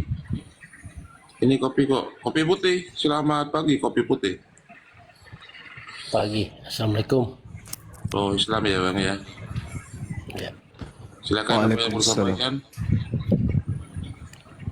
Cuma salam per Bang Handi aja. Bang Handi, salam per Bang Handi.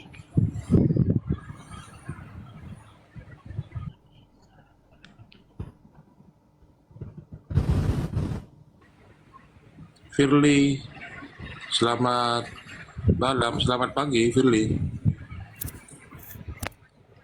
Firly, selamat pagi.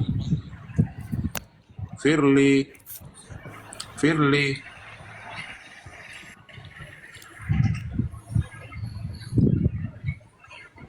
Tapi yang jelas, tetangga kita sedang lagi berbenah diri, saling sikut satu sama lain. Mereka terguncang hebat Bang Handi. Betul. Pendeta, romo, semua turun tangan. Mereka memberi jawaban juga, jawabannya tidak clear-clear juga gitu. Mereka mendukung siapa? Pendeta Esra Soru mengambil dua-duanya punya rencana. Tadi ada juga Romo S3 dua-duanya. Kalau Romo S3 ini katanya bukan dua-duanya, tapi Yesusnya sendiri yang punya rencana. Jadi jawabannya bermacam-macam. Memang sulit teman-teman semua itu ya, menyatukan antara yang hak dan yang batil. Sulit menyatukan antara ajaran Tuhan dengan ajaran iblis. Nggak bisa itu dipadu. Nah yang saya heran itu Bang Handi, mereka nggak belajar sejarah. Apakah mereka pernah mengkaji ya tahun-tahun kehilangan Yesus dalam Bible? Yesus itu Isa itu orang yang paling sulit dibunuh dalam sejarah. Saya mempelajari beberapa tokoh sakti ya, termasuk dalam budaya Hindu ya, Yudhistira ya, kita kenal dengan nama Yudhistira. Tokoh ini ketika dibandingkan dengan Isa, menurut sejarahnya Isa itu seorang tokoh yang paling sulit dibunuh. Apakah mereka pernah mengkaji itu? Sulit karena banyak pendeta memang tidak mengerti filsafat, kan begitu. Filsafat memang salah satu bidang ilmu yang dimana bisa membongkar metodologi atau persembunyian metodologi yang memang tidak sesuai dengan tidak sejalan atau tidak searah dan kebenaran, kan begitu. Pernah tidak mereka mengkaji itu? Kira-kira Yesus posisinya di mana ketika disandingkan dengan tokoh-tokoh sakti di zaman dulu? Kan begitu. Yesus itu susah dibunuh Bang, bahkan cerita tentang susahnya Yesus dibunuh, sulitnya Yesus dibunuh itu bukan hanya dalam Bible, tapi tahun-tahun kehilangan Yesus itu di beberapa kesempatan diceritakan bahwa Isa itu sulit dibunuh Bang. Bahkan ada salah satu kisah ketika Yesus berada di luar negeri ya, di salah satu kota ya, di Nepal, itu beliau itu dikelilingi oleh pasukan dari kasta Brahmana ya, kasta kesatria ya, mau dibunuh, tapi beliau menghilang di tengah-tengah mereka. Kisah menghilangnya Yesus itu bukan tercatat dalam Bible pertama kali, tapi tercatat dalam tahun-tahun kehilangan Yesus. Apakah mereka belajar ini? Tidak. Karena mereka melupakan beberapa bidang ilmu. Itu yang masalah. Bahkan sekelas S3 bicara begitu, saya sanksi dengan S3-nya. Mungkin S3-nya dibeli. Makanya Rocky Gerung pernah berkata begini, ijazah itu hanya tanda orang pernah sekolah, tapi bukan tanda orang pernah berpikir. Tuh kalau kita belajar ke dalam tentang filsafat atau melakukan deep learning, tentu menggunakan gutter sening ya. Apa yang dikatakan Rocky itu betul. Karena banyak orang yang memperoleh ijazah hasil dibeli, bukan hasil berpikir. Itu poinnya. Contoh kecil yang saya katakan tadi, pernahkah mereka berpikir mengkaji bahwa Isa salah satu tokoh yang paling sulit dibunuh? Tidak pernah. Berarti ijazah mereka ijazah dibeli. Gelar dan titel mereka bukan karena mereka pernah berpikir, tapi karena mereka punya duit. Itu aja poinnya.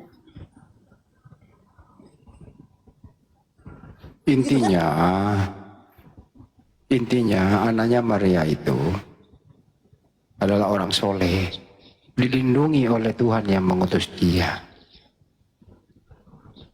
Setan tidak boleh menyentuh dia. Kamu udah dibaca datanya Bang Juma itu. Iblis tidak bisa menguasai aku. Buktinya Yesus berhasil kan beberapa kali mengusir iblis. Jadi tidak ada yang bisa menyentuh dia tanpa izin daripada Tuhan yang mengutus dia. Tidak mungkin Tuhan yang mengutus dia itu mengizinkan iblis menyentuh dia. Kan itu. Pernah cerita begini Bang Andi, saya kan cerita begini, bahwa dalam sejarah Yahudi ya, nabi-nabi Yahudi Bang itu ketika berada dalam posisi sulit, itu semuanya diselamatkan oleh Tuhannya. Elia, kan begitu contoh. Tapi ketika berbicara Isa, ini disangkali. Itu yang masalah. Makanya Al-Quran itu sudah benar. Al-Quran itu menjawab seluruh ilmu pengetahuan, termasuk ilmu pengetahuan Yahudi. Ketika ilmu pengetahuan Yahudi mengajar bahwa nabi-nabinya diselamatkan pada saat menghadapi masa kritis, ini dijawab oleh Islam dengan mengatakan Isa diangkat ke langit. Kan begitu. Nah, tapi mereka menyangkal ini. Kenapa doktrin dogma? Mereka kehilangan akal sehat. Percuma mereka sekolah tinggi-tinggi, yang pada akhirnya juga hanya terkungkung di bawah doktrin dogma, tidak menggunakan akal sehat, tidak menggunakan disiplin-disiplin ilmu. Itu yang masalah. Berarti ijazah yang mereka dapatkan itu bukan karena hasil berpikir, kan begitu, tapi karena ingin memburu sesuatu. Poinnya di situ dari sisi filsafat Bang. Saya pernah bilang berkali-kali bahwa dalam dunia filsafat kesalahan yang berulang-ulang itu akan diyakini menjadi. Bang Goto izin dulu. Kita sambut Yosi dulu ya. Ini Yosi mau belajar dia. Ya silakan. Gimana Bro Yosi? Baik. Selamat malam. Assalamualaikum. Waalaikum Bro Yosi. Apa pendapatmu Bro Yosi tentang pertanyaan di stiker kuning ini? Salib itu karya iblis atau karya Bapak? Salib karya iblis atau karya Bapak?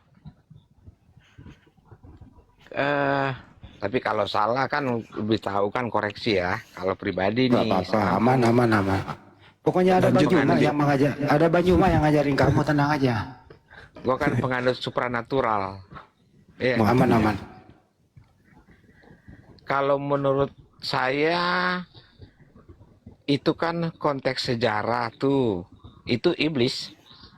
Bukan karya ya. Keinginan, bukan karya. Keinginan iblis. Bukan karya.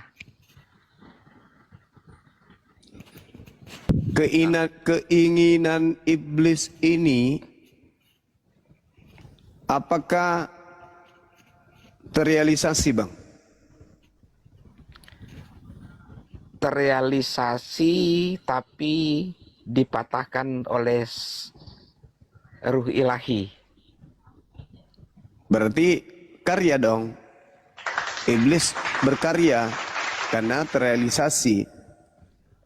Kalau menurut saya tuh kalau supranatural itu atau ruh ilahi itu atau iblis, dia tidak, karyanya itu tidak akan pernah jadi. Itu kalau gue tinjau pribadi ya dari segi. Berarti salib nggak terjadi? Terjadi. Salib itu kan itu adat Yahudi pada zaman itu kalau penghukuman. Jadi salib itu kan sebelum itu udah ada. Sebelum zaman Yesus aja itu udah ada zaman penyaliban itu pada pemerintahan saat itu. Jadi terjadi, tapi kan kalau menurut Bible kan dia bangkit. Jadi dipatahkan gitu. Kalau menurut gua belum tentu benar. Iya. Jadi sebenarnya gini, Bung. Masalah bangkitnya dari kematian itu versi lain lagi, itu cerita lain lagi. Karena muara dari keluar dari kubur itu muaranya ada pada pengajaran Yesus. Itu adalah tanda untuk angkatan jahat. Menurut Yesus itu.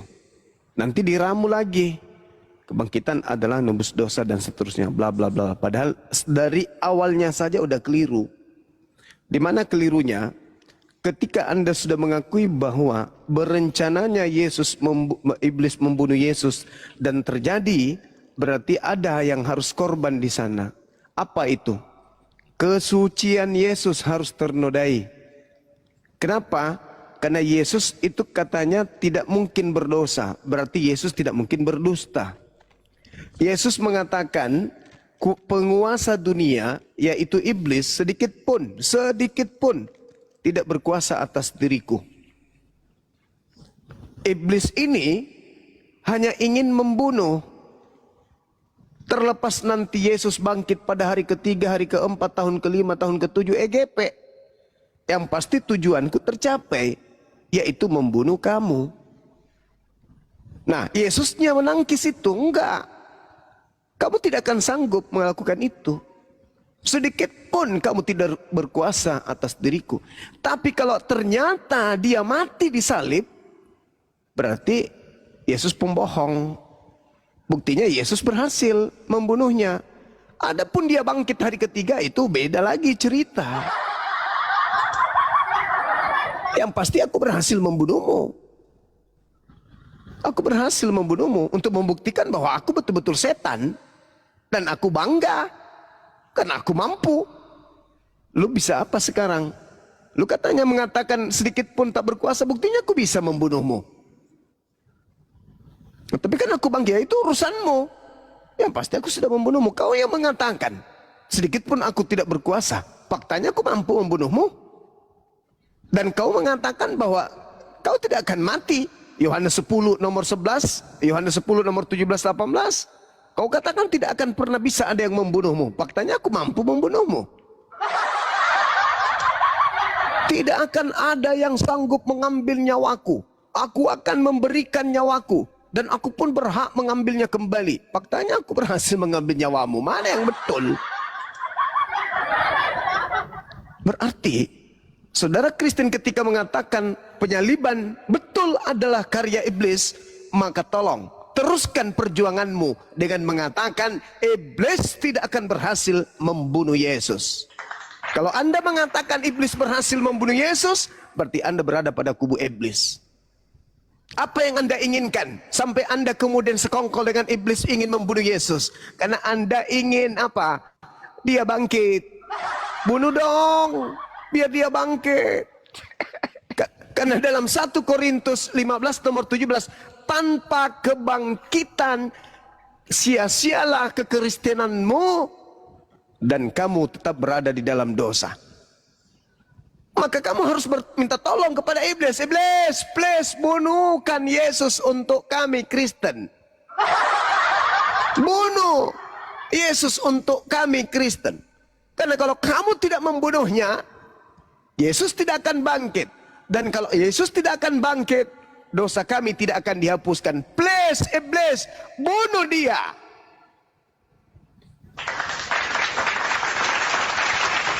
Kalau Islam, teriakannya beda. Jangan kau bunuh. Karena kami tidak menginginkan adanya penebusan dosa.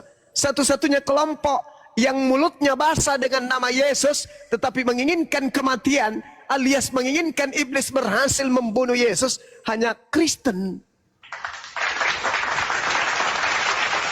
Mulut mengaku mendukung Yesus, Tapi fakta dalam kehidupan keagamaan kalian mendukung iblis. Sampai situ Anda paham? Paham. Oke, silakan. Terima kasih. Kalau itu kan asumsinya Bang Suma. Saya tidak menyalahkan. Setiap orang punya pemahaman masing-masing. Tapi begini, kalau saya itu pribadi ya, belum tentu benar. Logika saya begini. Itu kan peristiwa sejarah. Peristiwa sejarah yang pada masa itu, kita itu belum tahu apa-apa, cuman tercatat. Fakta sejarahnya ada. Nah, jadi konteks itu kalau saya pribadi, yaitu bisikan iblis. Karena begini, kalau supranatural itu, mungkin kalau saya pribadi kan sudah mengalami hal-hal supranatural. Kalau supranatural itu, dia itu punya dua kekuatan, hitam dan putih. Nah, yang hitam ini, dia boleh menggoda manusia, tapi tidak bisa mengambil nyawanya. Nah, peristiwa sejarah ini, terlepas, saya kan nggak paham ayat-ayat tuh, tapi peristiwa sejarah ini secara supranatural, si gelap ini dikalahkan, dipatahkan. Bang, izin dulu saya potong Bang, saya mau nanya Bang, apa bedanya supranatural sama motor Supra?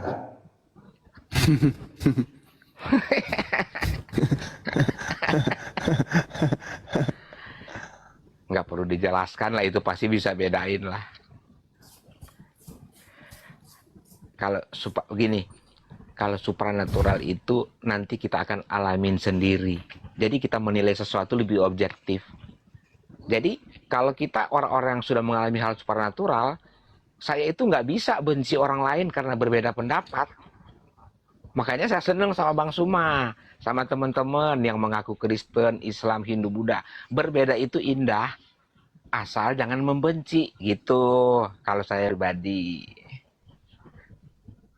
Jadi itu fakta sejarah gitu loh, konteksnya itu sebenarnya yang real terjadi. Itu keinginan si gelap gitu loh. Jadi apa dikalahkan kegelapan itu dengan kebangkitannya gitu.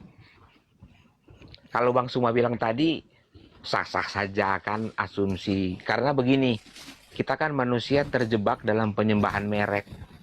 Padahal supranatural, sang ilahi itu tidak memandang merek Kristen, Hindu, Buddha, Islam, nggak ada yang begitu. Kalau yang ilahi, manusia sama. Cuman siapa yang dia mau pilih gitu. Kalau menurut saya gitu. Jadi gini, mau kayak apapun manusia itu, kita tidak akan pernah mengenal ilahi kalau kita masih terjebak ke dalam penyembahan merek agama Kristen, merek agama Islam, merek agama Hindu dan Buddha. Kita tidak akan pernah mengenal ilahi yang sesungguhnya, hakikatnya. Jangan terlalu panjang, Bang. Oke, lanjut. Lanjut. Iya. Jadi justru kalau kita sudah tahu jalan, barulah kita mendapatkan tingkat pemahaman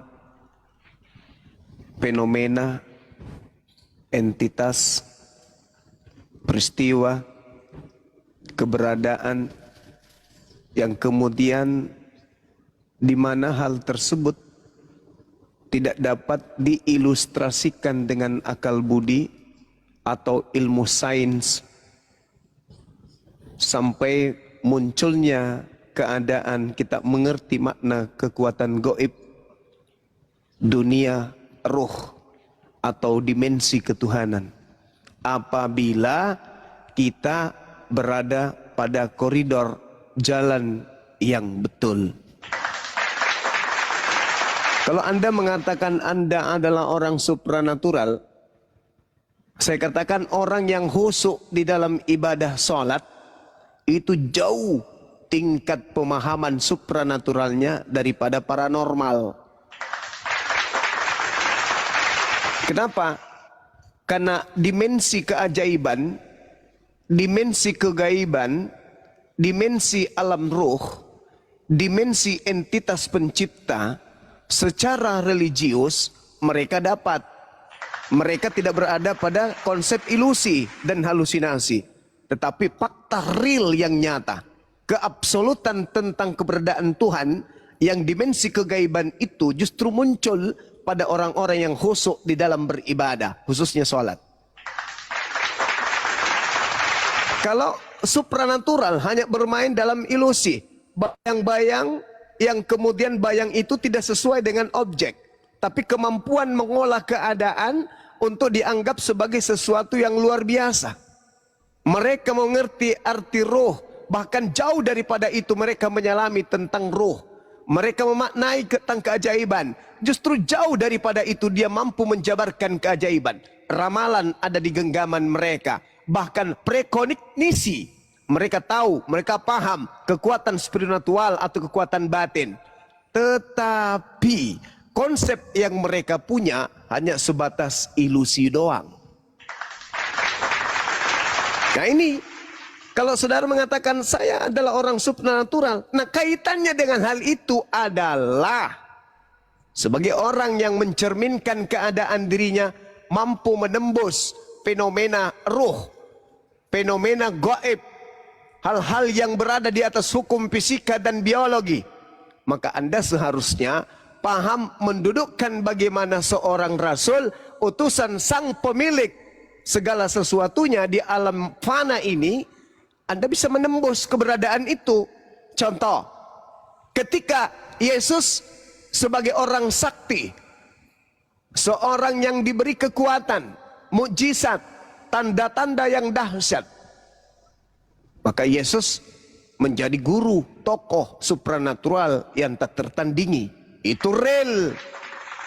Ketika dia berhadapan dengan dimensi lain di luar dimensi fana yang menyelimuti dirinya, pertanyaannya, berdasarkan backgroundnya sebagai rasul utusan pencipta, sang gaib, sang maha gaib, mampukah Yesus yang objek jadi contoh di dalam ajaran Islam Kristen untuk menjadi teladan bagi kita, mampu kemudian dicelakai, dicederai oleh dimensi gaib berupa iblis?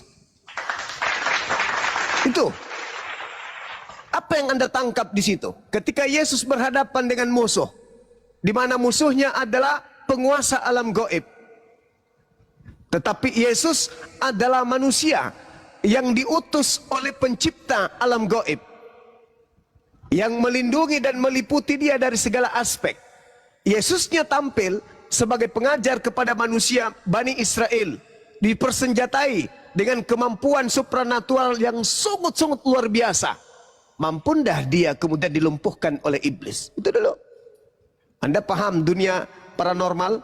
Anda paham kemudian bagaimana apa yang Anda kaitkan dengan fenomena yang tidak bisa dibuktikan dengan sesuatu yang bersifat ilmiah? Anda bisa menjelaskan sesuatu yang tidak tunduk kepada hukum fisika dan seterusnya? Maka tentu Anda punya penerawangan yang lebih terang dibandingkan seperti saya ini, manusia biasa.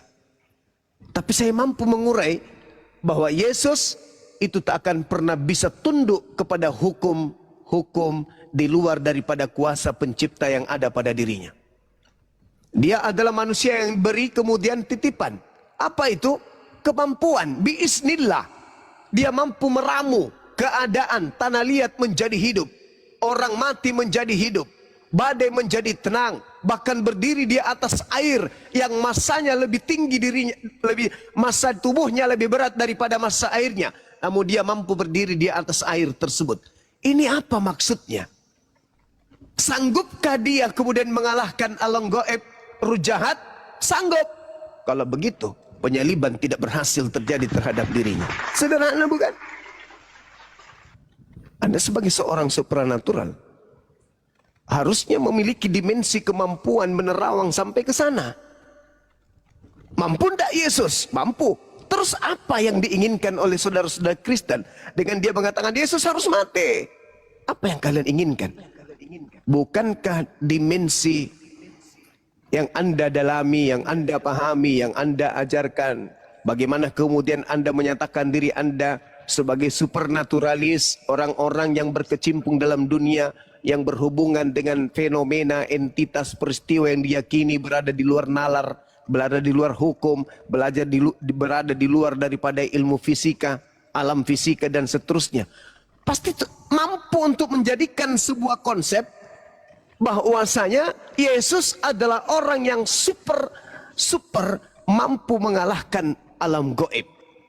Termasuk mengalahkan iblis. Ketika iblis berkongkol untuk mencelakakan dia, Yesus mampu kemudian merubah apapun itu untuk memenangkan dirinya sebagai gembala, sebagai rasul, sebagai utusan, sebagai duta, sebagai perpanjangan tangan Tuhan di tengah-tengah Bani Israel.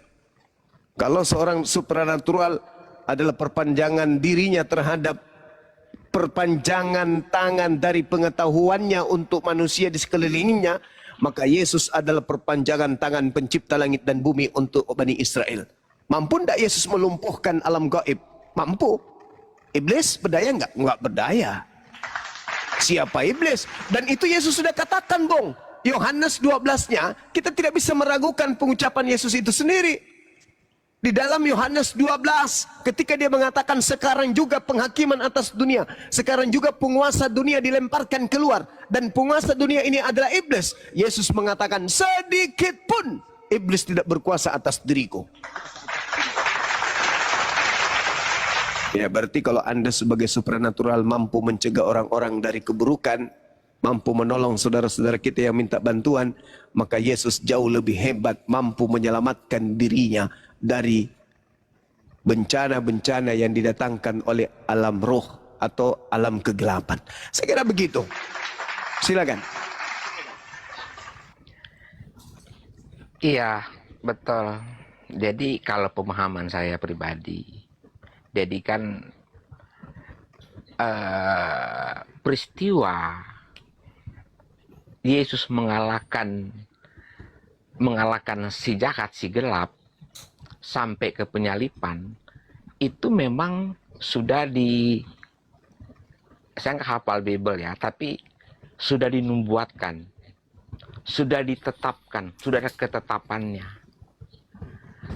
Tapi tentang proses bisikan si iblis sampai dalam kematiannya ataupun disalib, itu hanyalah objek yang saat itu ketika dia disalibkan. Karena konteksnya itu zaman Yahudi, konteksnya itu pada penjajahan zaman Romawi. Jadi memang yang terhina itu disalib, dan itu bisikan si iblis. Nah, kenapa seolah-olah Yesus tidak bisa mengalahkan dan dia mati tidak mengalahkan iblis seolah-olah? Karena waktunya belum tiba. Makanya Yesus berkata, ya Bapa, kenapa engkau biarkan aku? Dari sisi kemanusiaan, kenapa engkau biarkan aku? Itu dari segi supernatural, karena belum waktunya. Belum waktunya. Makanya ketika supernatural itu atau ruh yang putih, ruh ilahi, dia menjawab bahwa lu boleh, iblis boleh menjadi istilahnya provokasi atau boleh membunuh. Tapi jiwanya tidak bisa. Seolah-olah iblis itu menang. Tapi dengan kebangkitan itu, itulah kemenangannya. Jadi ketika berproses waktu itu jadi simbol, sang ruh kebenaran itu membalikan bahwasanya itu iblis itu nggak ada apa-apanya. Ini bahwa ini milikku. Sama dengan kita manusia, kita boleh jadi jahat, tapi roh gelap itu tidak bisa membunuh kita karena kita milik sang ilahi. Gitu, kira-kira kamu saya sih begitu. Lanjut, Bang Suma. Oke, baik. Jadi iblis menginginkan kematian terhadap Yesus. Pada dimensi ini, iblis menurut Yesus tidak berhasil. Yesus yang mengatakan, tidak berhasil. Sedikit pun iblis tidak berkuasa atas diriku. Gak berhasil. Nah, karya iblis tidak berhenti sampai di situ. Makanya Yesus mengatakan, setelahku akan datang penyesat, memakai namaku, waspadalah kepadanya.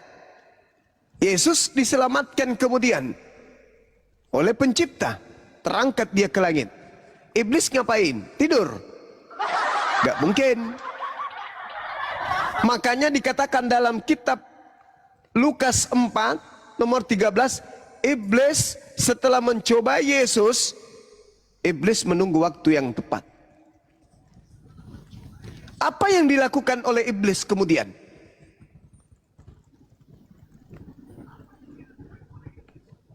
Menjadikan korban yang disalib ini menjadi Yesus. Lalu setelah menjadikan Yesus ini, korban ini menjadi Yesus, dia keluar dari kubur. Dia keluar dari kubur. Makanya Yesus mengatakan bahwa saatnya sekarang penguasa dunia. Sekarang saatnya dunia dihakimi. Sekarang juga penguasa dunia dilemparkan keluar. Keluar dari mana? Keluar dari bumi. Keluar dari bumi maksudnya keluar dari perut bumi. Maksudnya keluar dari kubur. Jadi menurut Yesus yang keluar dari kubur itu adalah Sibilis Isis.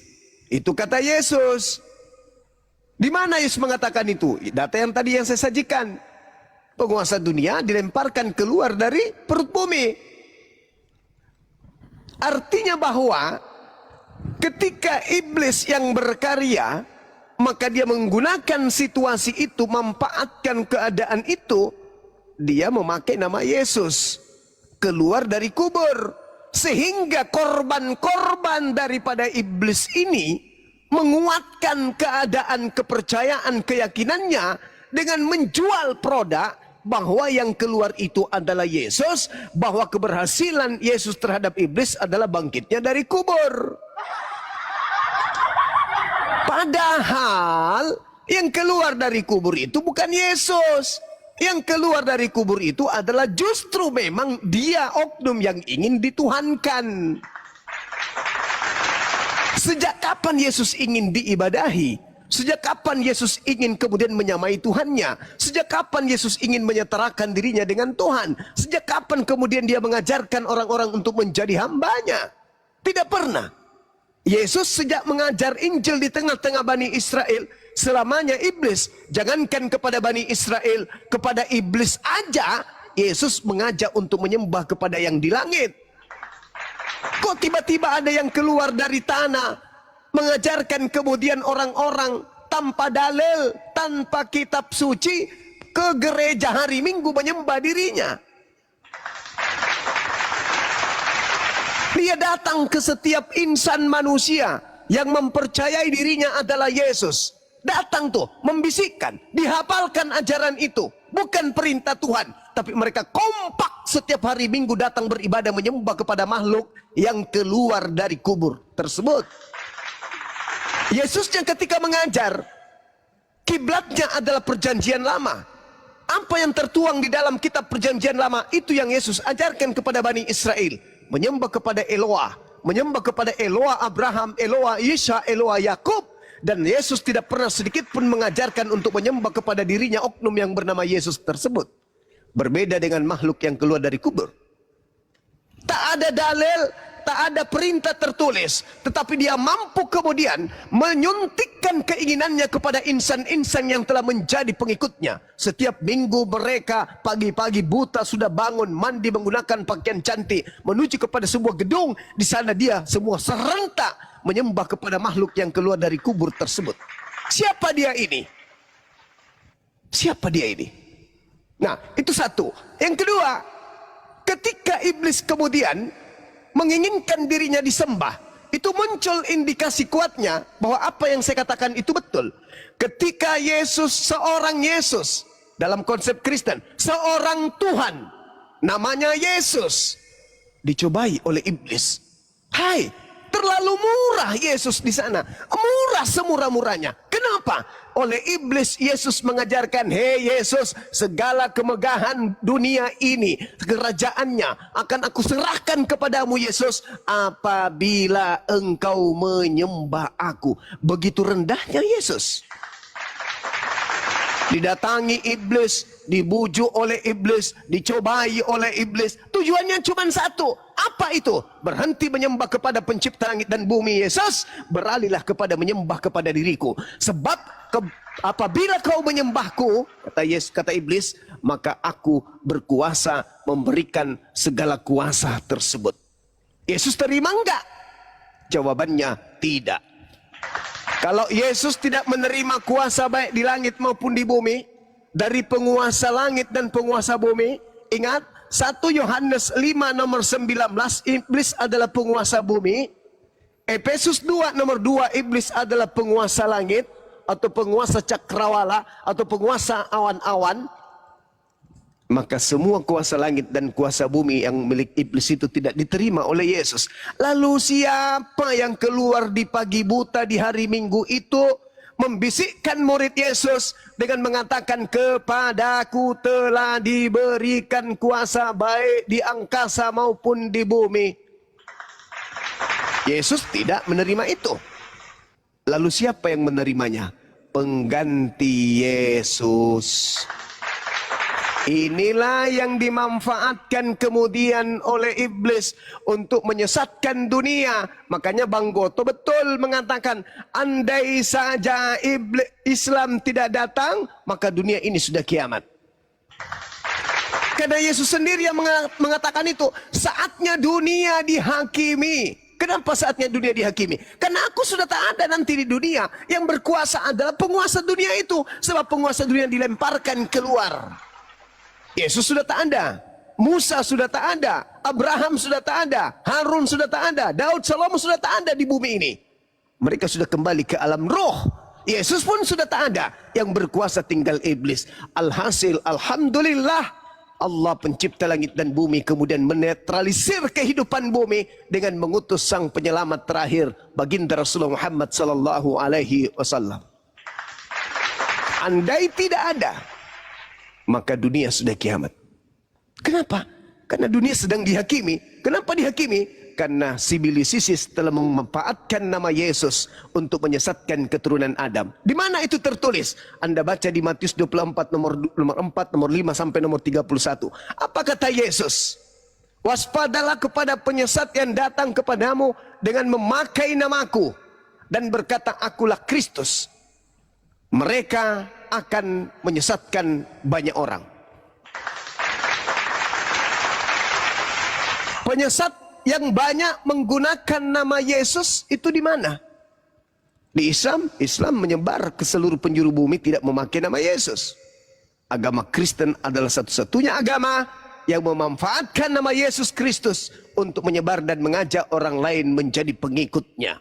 Sayangnya, ketika kita menjadi pengikut makhluk yang keluar dari kubur ini dan bertemu dengan Yesus anak Maria di dalam Matius 7:22-23, Yesus anak Maria mengatakan kepada pengikut Yesus yang keluar dari kubur, apa kata mereka? Apa kata Yesus? Pada hari terakhir nanti banyak orang berseru kepadaku, Tuhan, Tuhan, bukankah kami bernubuat pakai namamu, mengusir setan pakai namamu, bermujizat pakai namamu?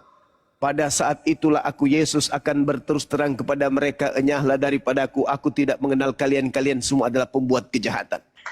Jadi si Yesus siapa rupanya yang dipakai pendeta mengusir setan? Jadi Yesus siapa rupanya yang dipakai namanya oleh pendeta bermujizat? Yesus siapa? Sedangkan Yesus yang asli mengatakan, aku tidak mengenal kalian. Berarti ada Yesus lain. Yesus lain inilah yang merasuki jiwa-jiwa setiap insan Kristen, sehingga orang-orang Kristen makan babi, tidak bersunat, ibadah minggu tanpa ada perintah dari Tuhan. Yesus inilah yang telah membuat saudara-saudara Kristen menganggap perbuatan kekristenan itu adalah sebuah kebenaran. Apa yang Kristen lakukan hari ini dianggap sebagai sebuah kebenaran. Farikan hada wa farikan haqqa alaihimud dalalah innahum ittakhasus sayatin awliya min dunillah wa yahsabuna annahum muhtadun. Sebagian manusia diberi petunjuk dan sebagian lagi sepantasnya memang menjadi sesat. Kenapa mereka sepantasnya menjadi sesat? Karena mereka menjadikan iblis sebagai pelindung selain daripada Allah. Mereka mengira bahwa apa yang mereka kerjakan itu disebabkan oleh karena mereka mendapatkan petunjuk. Na'udzubillah, summa na'udzubillah. Ini yang diterangkan Al-Quran. Wahai saudaraku Kristen, Al-Quranku mengatakan kalian melakukan satu prosesi ibadah di mana kata Al-Quran kalian menganggap itu adalah sebuah kebenaran yang mendapatkan petunjuk. Kalian menyangka bahwa apa yang kalian lakukan itu adalah karena petunjuk. Petunjuk dari mana wahai saudaraku Kristen? Izinkan kami mengetahui siapa yang mengajarkan kalian beribadah hari Minggu? Siapa yang mengajarkan kalian makan makanan yang diharamkan oleh Tuhan? Siapa yang mengajarkan kalian untuk tidak bersunat? Siapa yang mengajarkan kalian untuk menyembah kepada makhluk yang bernama Yesus? Adakah? Tidak ada. Tapi apakah betul Anda merasa mendapatkan petunjuk? Betul Bang Suma. Dari mana petunjuk itu? Tolong tunjukkan dasarnya. Adakah petunjuk itu? Ada. Tunjuk dasarnya. Bingung. Tak ada. Gelap. Tak bisa menjawab apa-apa. Inilah yang diterangkan Al-Quran. Wa yahsabuna annahum muhtadun. Mereka pantas menjadi sesat karena mereka melakukan satu prosesi keagamaan seakan-akan mereka mendapatkan petunjuk, pada sebenarnya tak ada petunjuk yang datang kepada mereka. Saya kira begitu sebagai penutup dari saya. Mudah-mudahan apa yang saya sampaikan ini bisa didengarkan, dicerna, ditelaah, dan direnungkan. Demikian. Lanjut Bang Handi dan teman-teman yang lain. Bang Andi, monitor. Ya, ada tanggapan dari Bang Yosi. Silakan Bang Yosi. Oke, terima kasih. Bang Yosi, apa persamaan motor Supra sama supranatural? Persamaannya apa? Persamaannya Supranya kata awal. Beda. Persamaannya dua-duanya nggak pakai kopling.